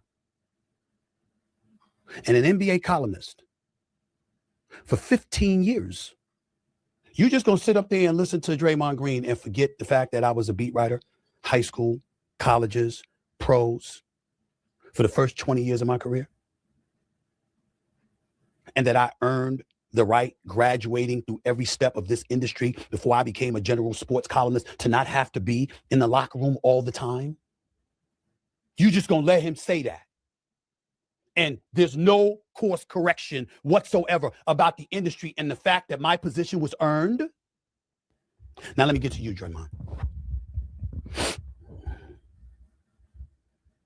Ladies and gentlemen, before I say anything, you will never hear me say, before he say anything, he gonna bloviate something positive about him. That's what he always do. We get it, okay? But it's interesting that he never addressed the comments at hand. People are saying that you are a entertainer, a plant, if you will. You talk about everything else other than basketball. You obviously lied, because you said you would talk to anybody other than Jason Whitlock, but you won't talk to me. You said you would pull up, I'll come to you. When you turn in the brick, that's how you sound. But you will not have a conversation based around, why do you talk about things in a way that's so negative and destructive that you cannot do? We heard a conversation between Shannon Sharp that sound the same way, based in little respect for what someone's craft is, especially when you cannot do it. I understand journalism, but you disrespectful ass entertainers that just sit and run your mouth because you got hemorrhoids and you're in front of a mic. It's interesting how you guys speak about things that you could not persevere and do yourself. So me personally, I would love to have a conversation with you, especially about why you went specifically to high schools and colleges about me. That's how you socially engineer the minds of other people. When you go to the youth, when you go to the younger generation, if you just wanted to tell me I was a bad basketball player, you could have told me. Why were you specifically going to the youth? You went grades behind me. You were going to colleges and high schools. So that's social engineering. So we just want to know, Stephen A., what is your origin? Who are you from? Where do you come from? And why do you talk so much, especially about things you can't do? Let me know when you're ready to have that conversation. It's got to come soon. You know what I mean? We need to talk. Okay? I can help you. Because right now, I know you might think that money is your God and you're starting to talk tough because you got more money. We all been there. I did the same thing. But you'll see very quickly that don't really save you from nothing. Okay? So let's talk whenever you get a chance. a disrespectful word about Draymond Green. I love the brother. I think he's a good dude. Draymond, when you gonna stop dancing around issues involving me and tell him what's up? You and I were pretty tight. And then after the choking incident with Rudy Gobert and the slap to Yusuf Nurkic, I upset you because I called you and said it was difficult to defend you. I'm not saying anything out of pocket or personal because this is what you said to Shaq on his podcast. So it was already public information. That's the only reason I'm revealing it. I'm not saying anything else about any of our conversations throughout the years, my brother. We've never talked since that time. But can you at least acknowledge to the people while you're talking publicly, if we're keeping it a buck, that when you went on Shaq's podcast and you said that that's the first time I knew you were upset at me, I didn't even know. You never called me and had a conversation man to man. I never knew you were upset. All of a sudden, we stopped talking. Prior to that, I didn't have to be in a Golden State locker room at that time to talk to you. As is the case with me and a whole bunch of players y'all will never know about because a lot of players don't reveal that they speak to me. Nor do coaches, nor do executives. Because if you reveal that it's like that, how would I give access to the information I get access to?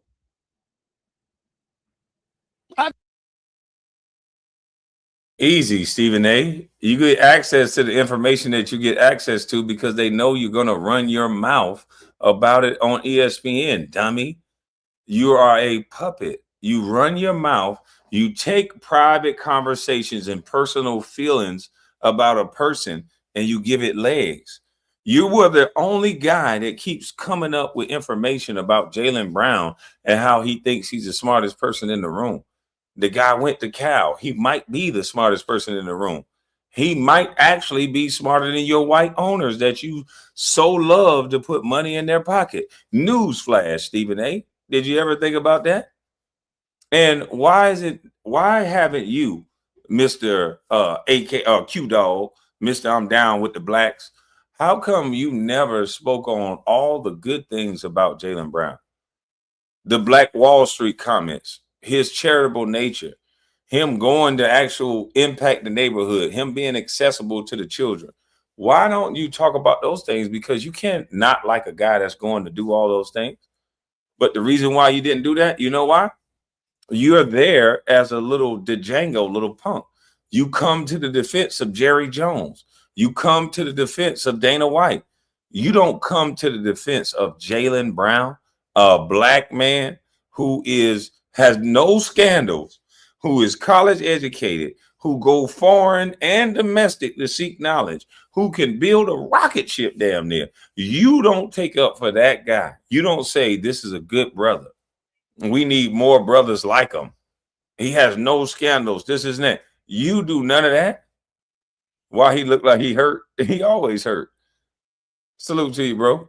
You don't stand in the gap as an elder and say, I'm not gonna let you slander this man. I don't give a F if you think he's the smartest person in the room. Look at his work. Judge his actions, not his words. He's a winner. He's an educated man who has no kids, no scandals whatsoever. And you guys can't pump him up. You keep wanting to put one-sided narrative about somebody that we don't even know to be true. We wasn't in that room. We don't know what he said. We don't know if these owners might be tied to some racism. And as soon as Jaylen Brown said Black Wall Street, it took them back to a time where they burned and bombed the whole goddamn city because they knew what that meant, the independence that they brought, the circulation of wealth that it meant. And here it is, you got a league of rich players that Jaylen Brown brought awareness to. Same thing I've said now that I'm gone. He's talking while he's playing. He said, and I salute him for talking while he's playing because this is risky. Here it is. This guy can't make the Olympic team when he's one of the best players in the league. Look at the sacrifice that everybody always talking about they want a black person to make. Y'all need to make a sacrifice. You athletes need to make a sacrifice. Jaylen Brown sacrificed being an Olympian to build Black Wall Street and talk about it in Boston, a city where you know the tension. This man has done everything he's supposed to do as a young man. And what does he get in return? Silence. Why Ben Crump can't go for a living black man that's being crucified in front of the whole goddamn world? Ben Crump, do you only like dead black people? Do you only like unalive black people? Because that seemed to be the only time Al Sharptongue and Ben Crump come out is when the black person is unalive.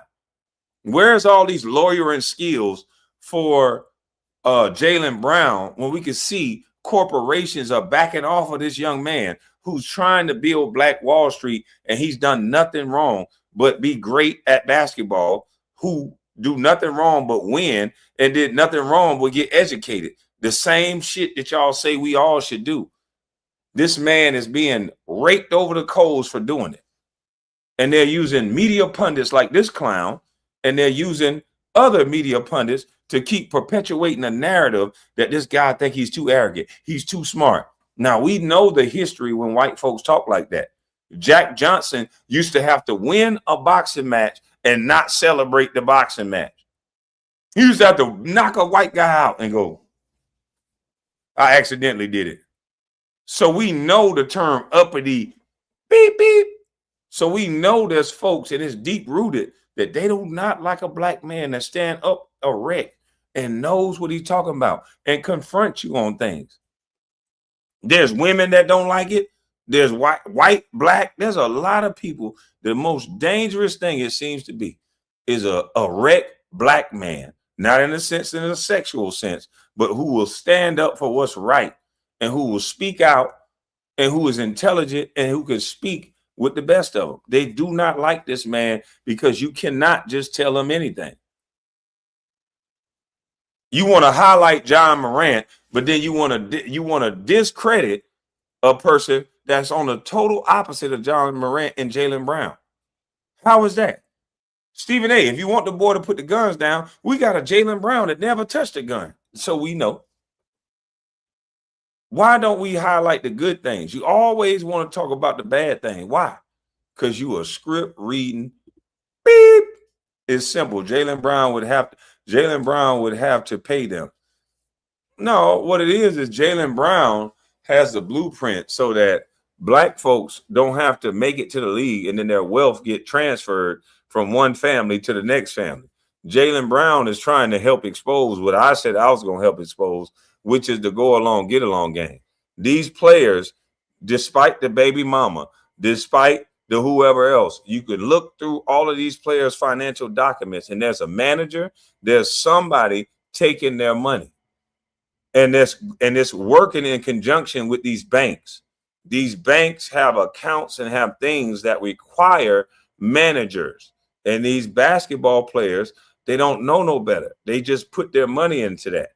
Businessmen and other people do not give their money to anybody. They are in control of their own funds. They don't have no accounts where they can't access.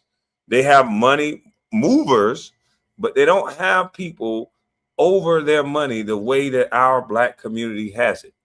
The reason why we don't have a Black Wall Street or black anything is because our athletes, our rappers, our professional people, they're not in control of their money. White people are in control of their money. These same banks and these Baphomets and everybody that y'all talk about, they're in control of these guys' money. From the agents, they bring them the financial advisors to the tax people. All of this stuff works hand in hand, and it's in conjunction. When a player make it, the agent find them a tax guy. The agent find them financial people. And it's all wrapped into one umbrella to get on their ass. And at the end of 5 years, they don't have nothing at the end of the day. And then you guys believe it because you guys will be like, oh, it's an athlete. Oh, they always spend their money. Oh, everybody don't have that story. Trust me. But the one constant in most of the stories is somebody took some money from somebody. Somebody doesn't want Jaylen Brown starting to undo the CIA and the SPLC hard work, keeping us down at 13% by not owning nothing, killing each other in aborting conditions, not having families. We'd outnumber them by now, for real. Hey, you mean we? Let's see your goddamn face, boy. Yeah, slicker than the motherfucker talking about we. We not say, nigga said we. Salute to you, bro. Nigga said we. Little black hats, real footwork on your neck. Real black hats is the real foot on your neck. Motherfucker said we. Hey, you mean we? No, I'm just playing. Bad coaches go into press conferences and call me out. And they were the ones that gave me the damn information.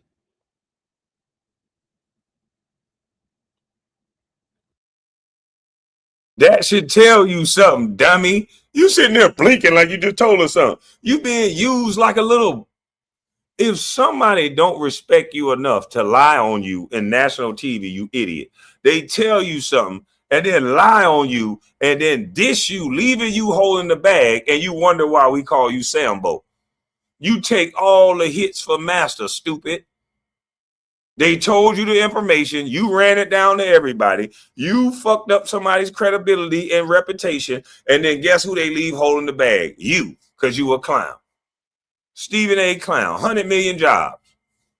You got $100 million, $1,000 a job. You got 100 million jobs.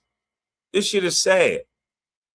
A grown ass crash out that don't even understand that the only reason why you get paid is so they can use you in that way, dummy. You're trying to argue with me and try to sound all smart and bloviate when you literally just said that them white folks use you like a little beep. You just admitted it. There's nothing else you can say. You just admitted it, that they will give you information, tell you a source, and then turn right back around and go off on you for something that you said that they gave you to say, you script reader. It's an amazing how to go along, get along, gang work. Explain it to us one more time, Stephen A. What do? What do they give you? Stupid dummy. It's like that. How would I give access to the information I get access to? I've had coaches go into press conferences and call me out, and they were the ones that gave me the damn information. When you have sources, you protect sources. You don't know that, Jamel Hill? You've been on a Standard Report for years. How many sources do you have? Care to tell us who? You want to listen to Jaylen Brown and want to think that's okay? All right, state your source, state your source. You gonna do that? Of course you're not. Because you know. Stephen A., you are a dummy. Your source is the same people who are paying these guys. Your source is the same people who are running the private prisons.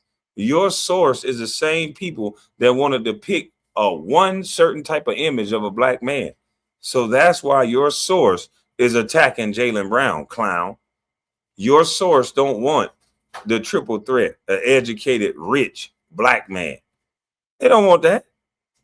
You can't fuck with him. He educated, he rich, and he black. And he of the darker hue of black. And he's unapologetic with it. Maybe if he was light-skinned like Barack Obama, he'll get a white vouch from Joe Biden or somebody white, and then we'll accept him. But he's a dark Negro. And he's unapologetic how smart he is. Why do he have to dumb himself down because you stupid? Because you fake like you smart and read the thesaurus. Jaylen Brown don't talk like you, and he's actually smart. Yo, you're the only former player willing to talk about this. That's why I rock with you. People don't know why we are what we are up against. Yeah, LeBron is supposed to be the king. How the fuck can LeBron talk about Caitlin Clark but won't talk about Jaylen Brown? Why do we give him the distinction of king when all he does is kneel down and raise his fist in the air like he black? Why not stand up and use your platform and say, that's enough of Jaylen Brown slander, bro? The man ain't do nothing but win and do it the right way. What are we slandering him for? When LeBron James opened his mouth, guess what he did? Ruined Stephon Marbury's shoe career until he went over to China.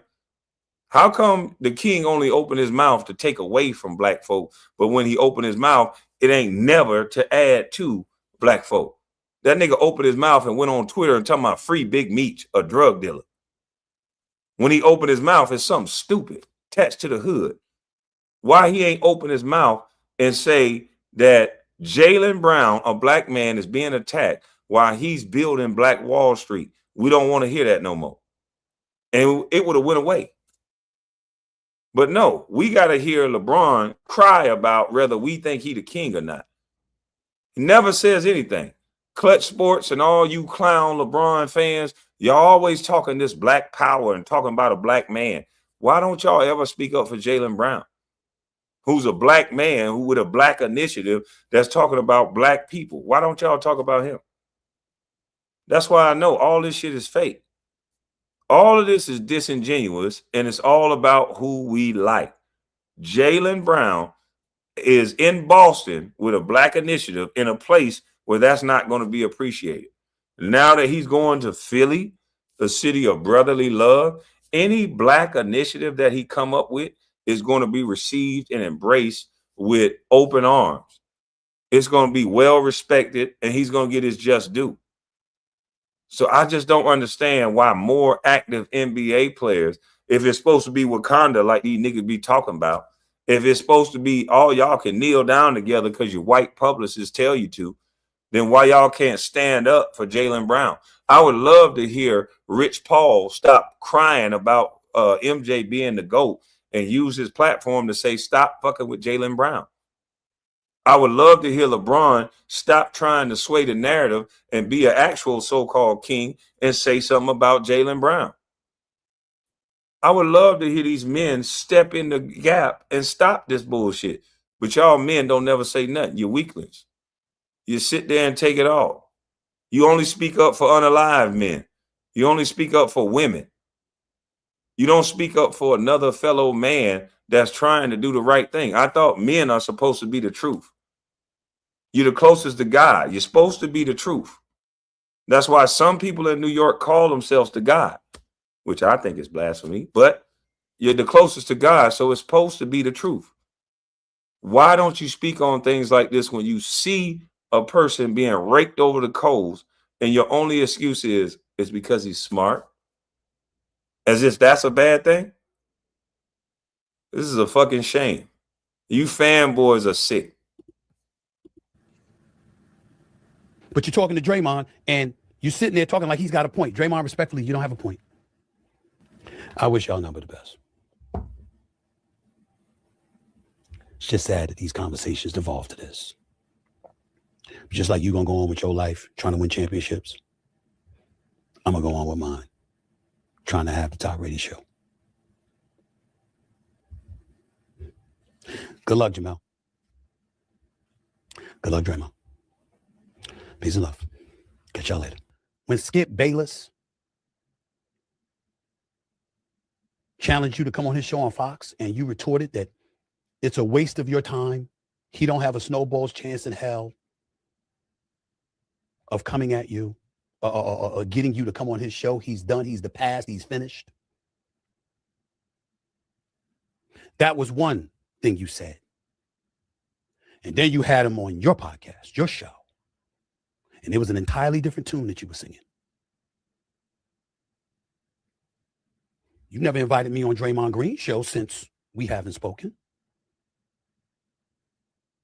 But you could give Skip Bayless an opportunity to have a conversation with you man to man, albeit in front of the cameras and the microphone. You've never accorded me that opportunity. You're just going to ignore all of that.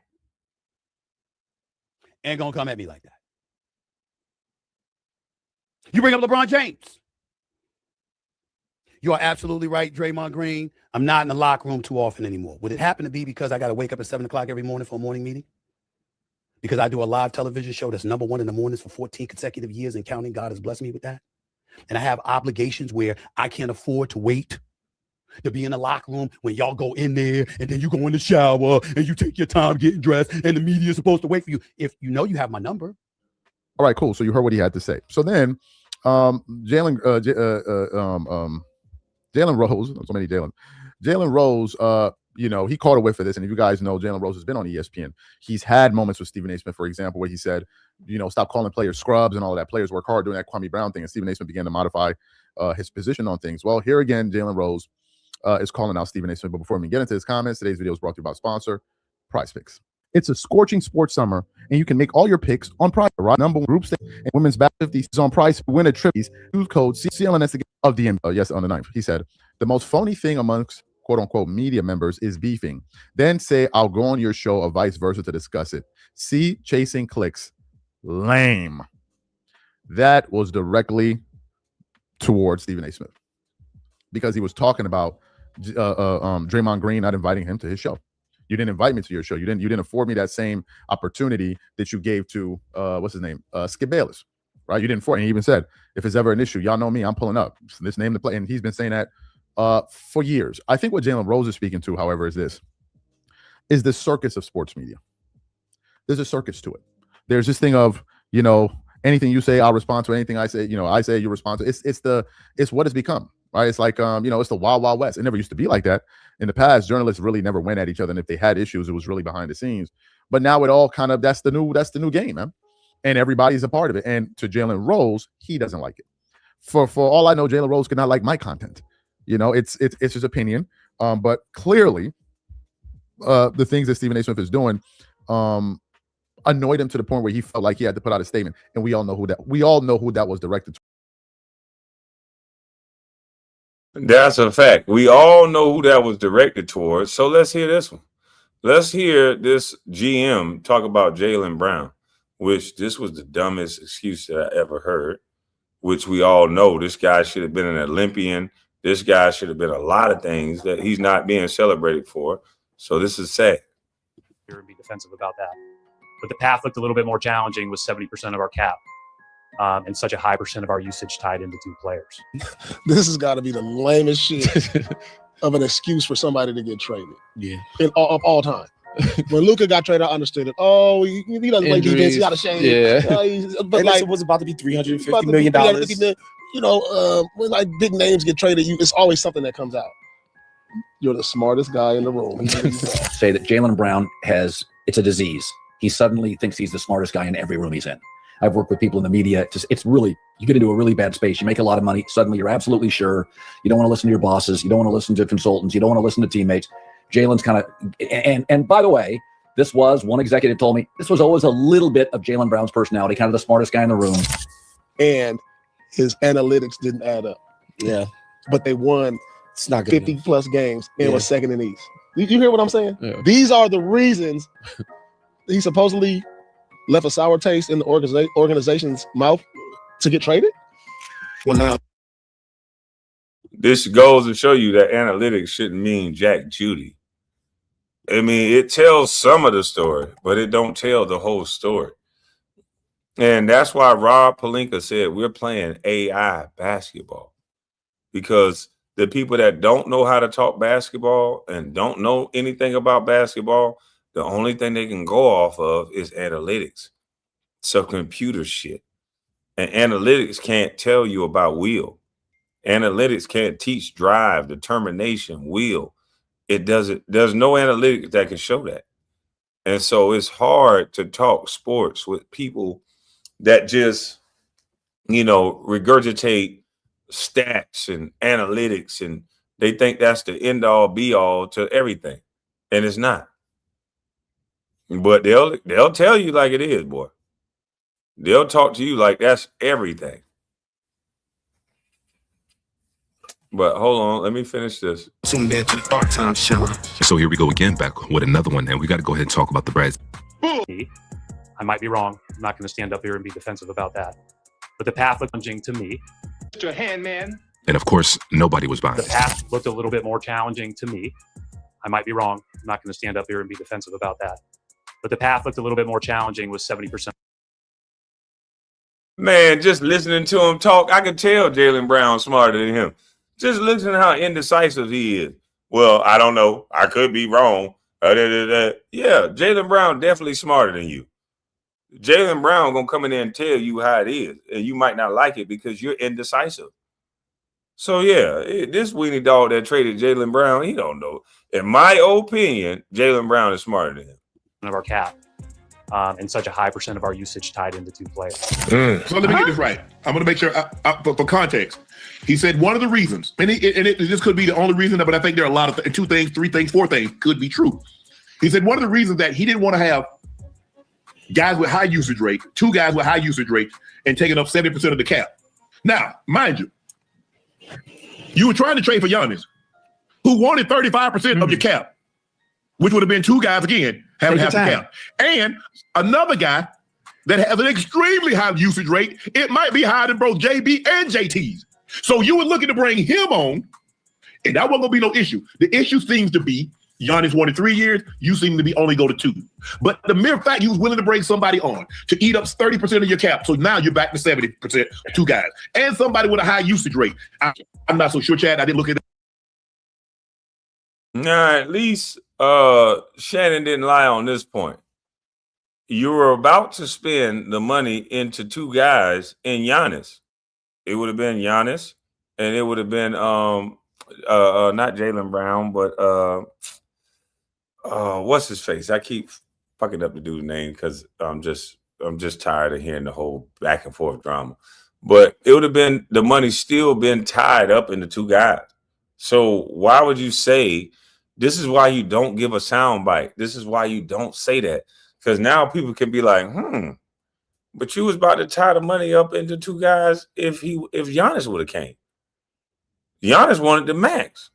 So now people got to deal with that and do with that what they may because they know you lying now. It's all about smearing Jaylen Brown's name for whatever reason us black folks should know. But it's shocking and alarming to me that Negroes can kneel down all around the league for Kaepernick, but you can't stand up for Jaylen Brown, someone who's building Black Wall Street. Jaylen Brown, start sagging your pants, listening to rap music that's talking about unaliving black people, and boy, they'll think you cool. They'll think you real. You just got to start doing that, bro. Start sagging your pants or wearing purses, and then start rapping about unaliving black people, and you will be at the top. All white people love black men that rap about unaliving black men. I'm talking about, you will see some executive cozy up with the who's who of rappers that's talking about unaliving people. You seen Meek Mill with Robert Kraft, but you see Jaylen Brown, a guy who ain't did a Jack Judy. They don't like him for some reason. Interesting. Listen, I apologize, but as look this up, let's see where Giannis' usage rates is compared to JB and JT. It's probably higher. I'm confused, Joe. It's for sure higher. His usage rate is for sure higher. And so absolutely, no doubt about it. That 2024-2025 season in which Giannis was eligible for the usage rate leaderboard, he was at the very top. He was number one, and Jaylen Brown was nowhere to be found on that list. The only reason why Jaylen Brown's usage rate climbed the way that he did is because Jason Tatum got hurt. And so, of course, when Tatum went out, nobody expected the Boston Celtics to be at the top of the East. But Brown had to do what he had to do. He put the Celtics on his back, kept him more than afloat. They finished as the number 2 seed in the Eastern Conference, and nobody saw it coming. And some people have even raised a fair question. Had the situation been reversed, had Jaylen Brown been injured while Tatum was forced to carry the load, could Tatum have taken them to a number 2 seed in the East? That's highly questionable by a lot of people. And so, of course, Brad Stevens' explanation doesn't hold water. I'm looking at 24-25 when everybody was healthy in the regular season. Giannis was the top in usage, a tick under 35%. Guess who number 5 was? Who? Jason Tatum. Jaylen Brown. So even the analytics expose why his usage rate went up. The analytics expose everything. His analytics went up because Jason Tatum got hurt. Simple. Jason Tatum come back, his usage rate go down, productivity is still up. He's still a winner. But he put the team on his back with his teammate gone and got to the 2nd in the East. But he needs to be traded. Interesting. Because he's too smart. Was all the way down at 16. So we're not surprised that Jaylen Brown went up because JT went out. Right. That's only natural. Yeah. So in other words, he sacrificed the guy that when he was on the same team as Jason Tatum, he was number 16 in usage. And the guy he wanted to replace him with was number 1. So usage really ain't have a whole lot to do with it. Because if you would have gave that 3rd year, Giannis would have signed off and you'd have had a guy that the year before had the highest usage rate in all the NBA. Because bringing him on a team with a guy that had the 5th highest usage rate in all the NBA. I get that, things didn't end in the facet that made sense. To me, it's still, I'm still trying to make sense of it. I'm still processing it. So, I'm just grateful to have an opportunity, and I'm grateful for the families to allow me to come into their community and get involved and try to find solutions. I can't believe this. I can't believe that I can't believe that stuff like this guy's been a model citizen. He's been a role model in the community. These are things I know for a fact. Yeah. I don't know anybody that said one bad thing about him. And because he comes out and has a chip on his shoulder from not making an Olympic team after being a finals NBA champion MVP, and then just dealing with shoe companies, coming out with his own brand. This is just ridiculous, yo. And I know it's a rival of Boston, but I just wish him the most success. This is like the sad thing about sports, like when the politics start coming into play, it doesn't make it as pure. You know what I'm saying? Like guys just can't. They always got to find ways to tear somebody down or discredit what they are, what they've done. But there's politics and everything, man. And unfortunately, he's had to deal with them. I think again, he's accepted every challenge. He's overcome most of them. He's proven a lot of people wrong, and I hope he continues to do so.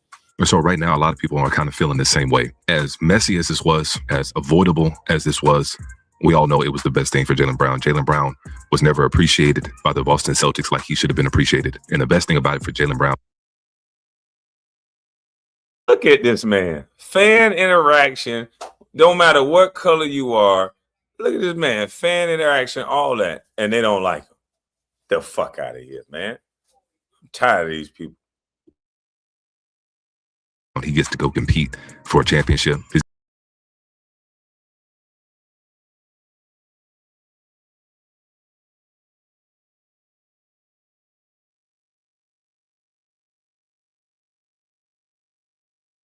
Here's where Rob Pelinka tells Max Kellerman that you're full of malarkey, brother. This analytic shit don't tell the whole story. So all of you analytic fanboys, put your analytics up some of the times, not all of the times. This is a GM in the league. Watch what he says. Disparity, right? This giant gap between how he's perceived through the eye test and, by the way, through the results and what the advanced analytics are saying. Now, I heard Zach Lowe say, I think this must have been yesterday, it popped up on my reels today. Zach Lowe said, look, I'm not saying that you need to be slavish to the advanced analytics, but there are a handful of players in the league where all of the advanced analytics say, this guy's not as good as you think he is. And Jaylen Brown is one of those guys. What do you say to that? So I'll ask you, you both can answer. This is easy. Of those Warrior teams, guess who rated not great analytically his whole career? All the time. Steph? No, he's good. Oh, Draymond. you said guess. Nope. Well, Draymond, I know what the analytics don't love. No. He's good. And defensively, it's like Clay? Clay.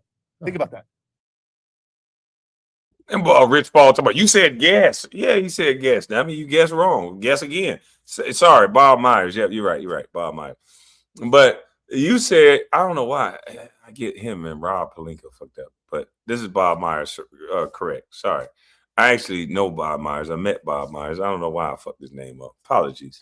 But Bob Myers is explaining to you that it's not about just no analytics. Klay Thompson is known as a two-way player, one of the best on-ball defenders in the league, also one of the best shooters in the league prior to his injury. So his analytics say a different story. If you only go by his analytics, you wouldn't want Klay on your team. But everybody who's seen Klay play know damn well you want Klay Thompson on your team. So if you just go by analytics, that's on you. Clay never rated well analytically. And tell me what kind of player Klay Thompson is. Yeah. Hall of Fame. We don't win without Klay Thompson. So of course, where you look, the thing about analytics is kind of like people go all the way too far one way or all the way. I don't listen to analytics or all that matters. It's neither. If you and I are having a conversation, this is where you have to look at some things and go, yeah, that says that. But by the way, I don't know how you get finals MVP if you're not a good basketball. I don't even know. I don't think anyone's saying he's not good. No, I understand. Very good. Yeah. Like very good. And by the way, forget about, you know what you should look at Jaylen Brown and evaluate is winning. Yeah, that's the analytics. Winning. Yeah. His team's won. Yeah, Like, 100%. the Celtics came right now. They've got one championship in the last. But you know how many times they've been to the East Conference Finals? But I think think they've won won. his rookie season. But I will say this about Jaylen Brown, and you're right. Like look, they came up short this year, but the fact that they got as far as they did, they outkicked their coverage in that sense. Sure. But just speculating about why Klay might have been underrated by analytics is what I said earlier about Jaylen Brown. If you were playing the Warriors before KD got there, how do you really beat them? It's almost impossible. Right. One of the things you could do is make Klay put the ball on the floor and make decisions with it. Not because he can't do it, but because he's not as good at that as, say, Steph Curry. Sure. That's not why he's there. Right. But sometimes, you know how they say, like, a little knowledge is dangerous? Sometimes a more well-rounded skill set or the guy's ability to do multiple things can be used against them when they're pressed into doing that thing. And because they can do it, they do it a little too much. And this is the thing that See how stupid that is? a guy that don't play basketball is trying to tell Rob Pelinka, a guy who played basketball, about basketball. And you should stop, because the more you do something, the more you dribble the ball, the more turnovers you're going to have. The more you pass the ball, the more turnovers you could potentially have. The more shots you take, the more misses you're going to have. And that's just the way it is. If you're only going to compute analytics based on that, this man is a winner. Klay Thompson, Jaylen Brown, the only analytics should be winning. The man wins. Bob Myers, I'm sorry. Sorry. You got to break a habit 7 times. Although Klay never dribbled when the ball. you build these teams, when you build these teams, the art of it is, how do I put together a group of 5? It's people. There's 5 guys playing basketball. It's not golf. It's not. I always said this. Okay. Yeah. So the genius or the art of it, or not the analytical component of it, is, how do I put 5 guys on the floor where I can? There's very few players that you don't have to cover up some weakness, where you don't look at like, well, Max isn't great at this, so I got to help him in this spot. There's very few guys who go, he's great at everything. That's LeBron in his prime. Yeah. Like he can guard.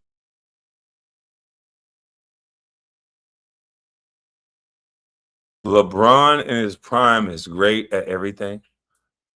LeBron even admitted he has problems doing dribble pull-ups. He has a problem going left, pulling up, shooting the basketball.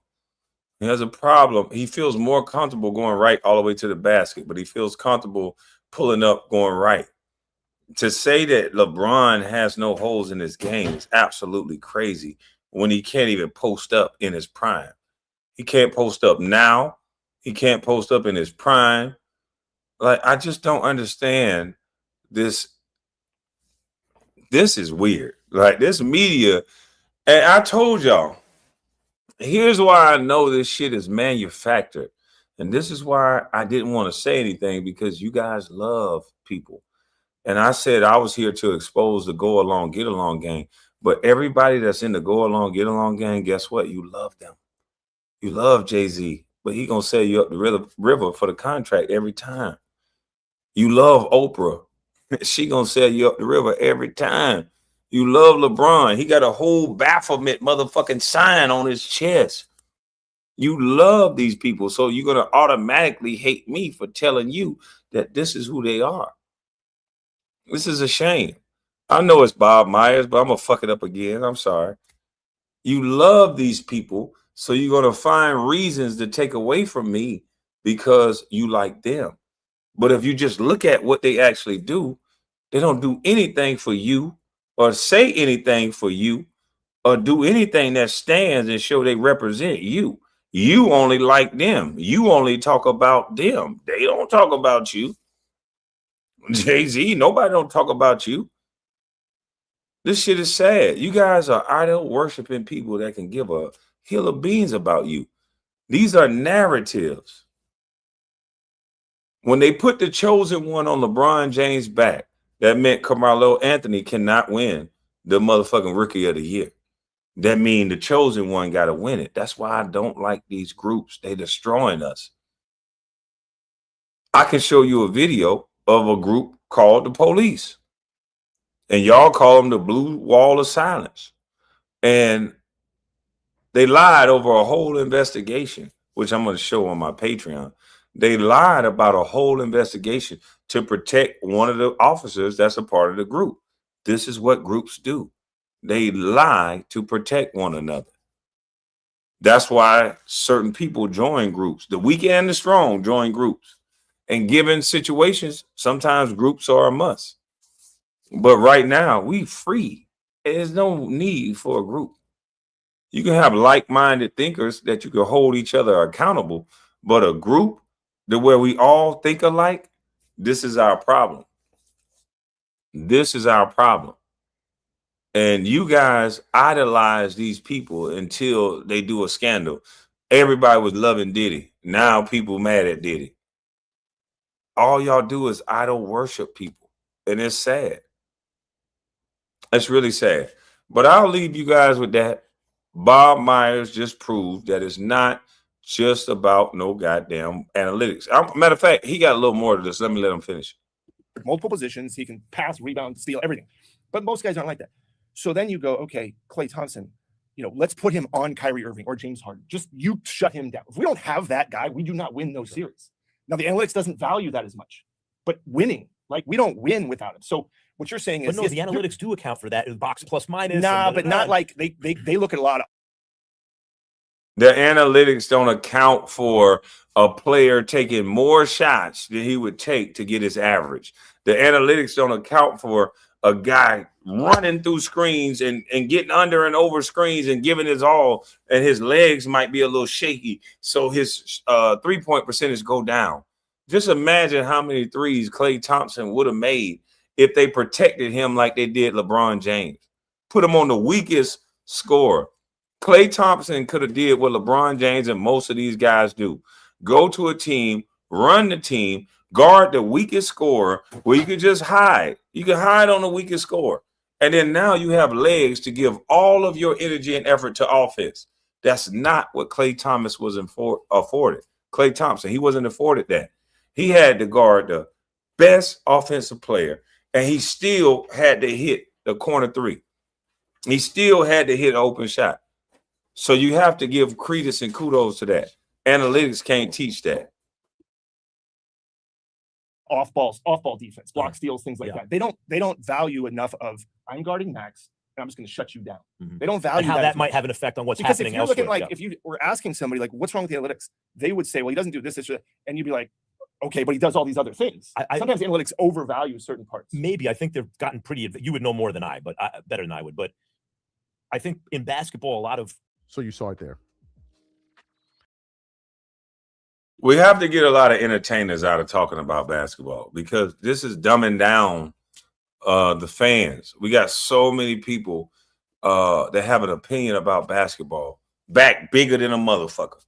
Ain't never take the perseverance of getting in shape, let alone to be able to be dedicated to a sport and understand the camaraderie and the things that come along with it. They can only be witty and talk and be disrespectful to the actual players that put their life, their health, their peace of mind, their bodies on the line for a game, for your viewing pleasure. It's a shame. And the next live I'm gonna go over Shannon Sharp speaking to a boxer in a way that I thought was highly disrespectful. And that illustrates another thing that what I was talking about.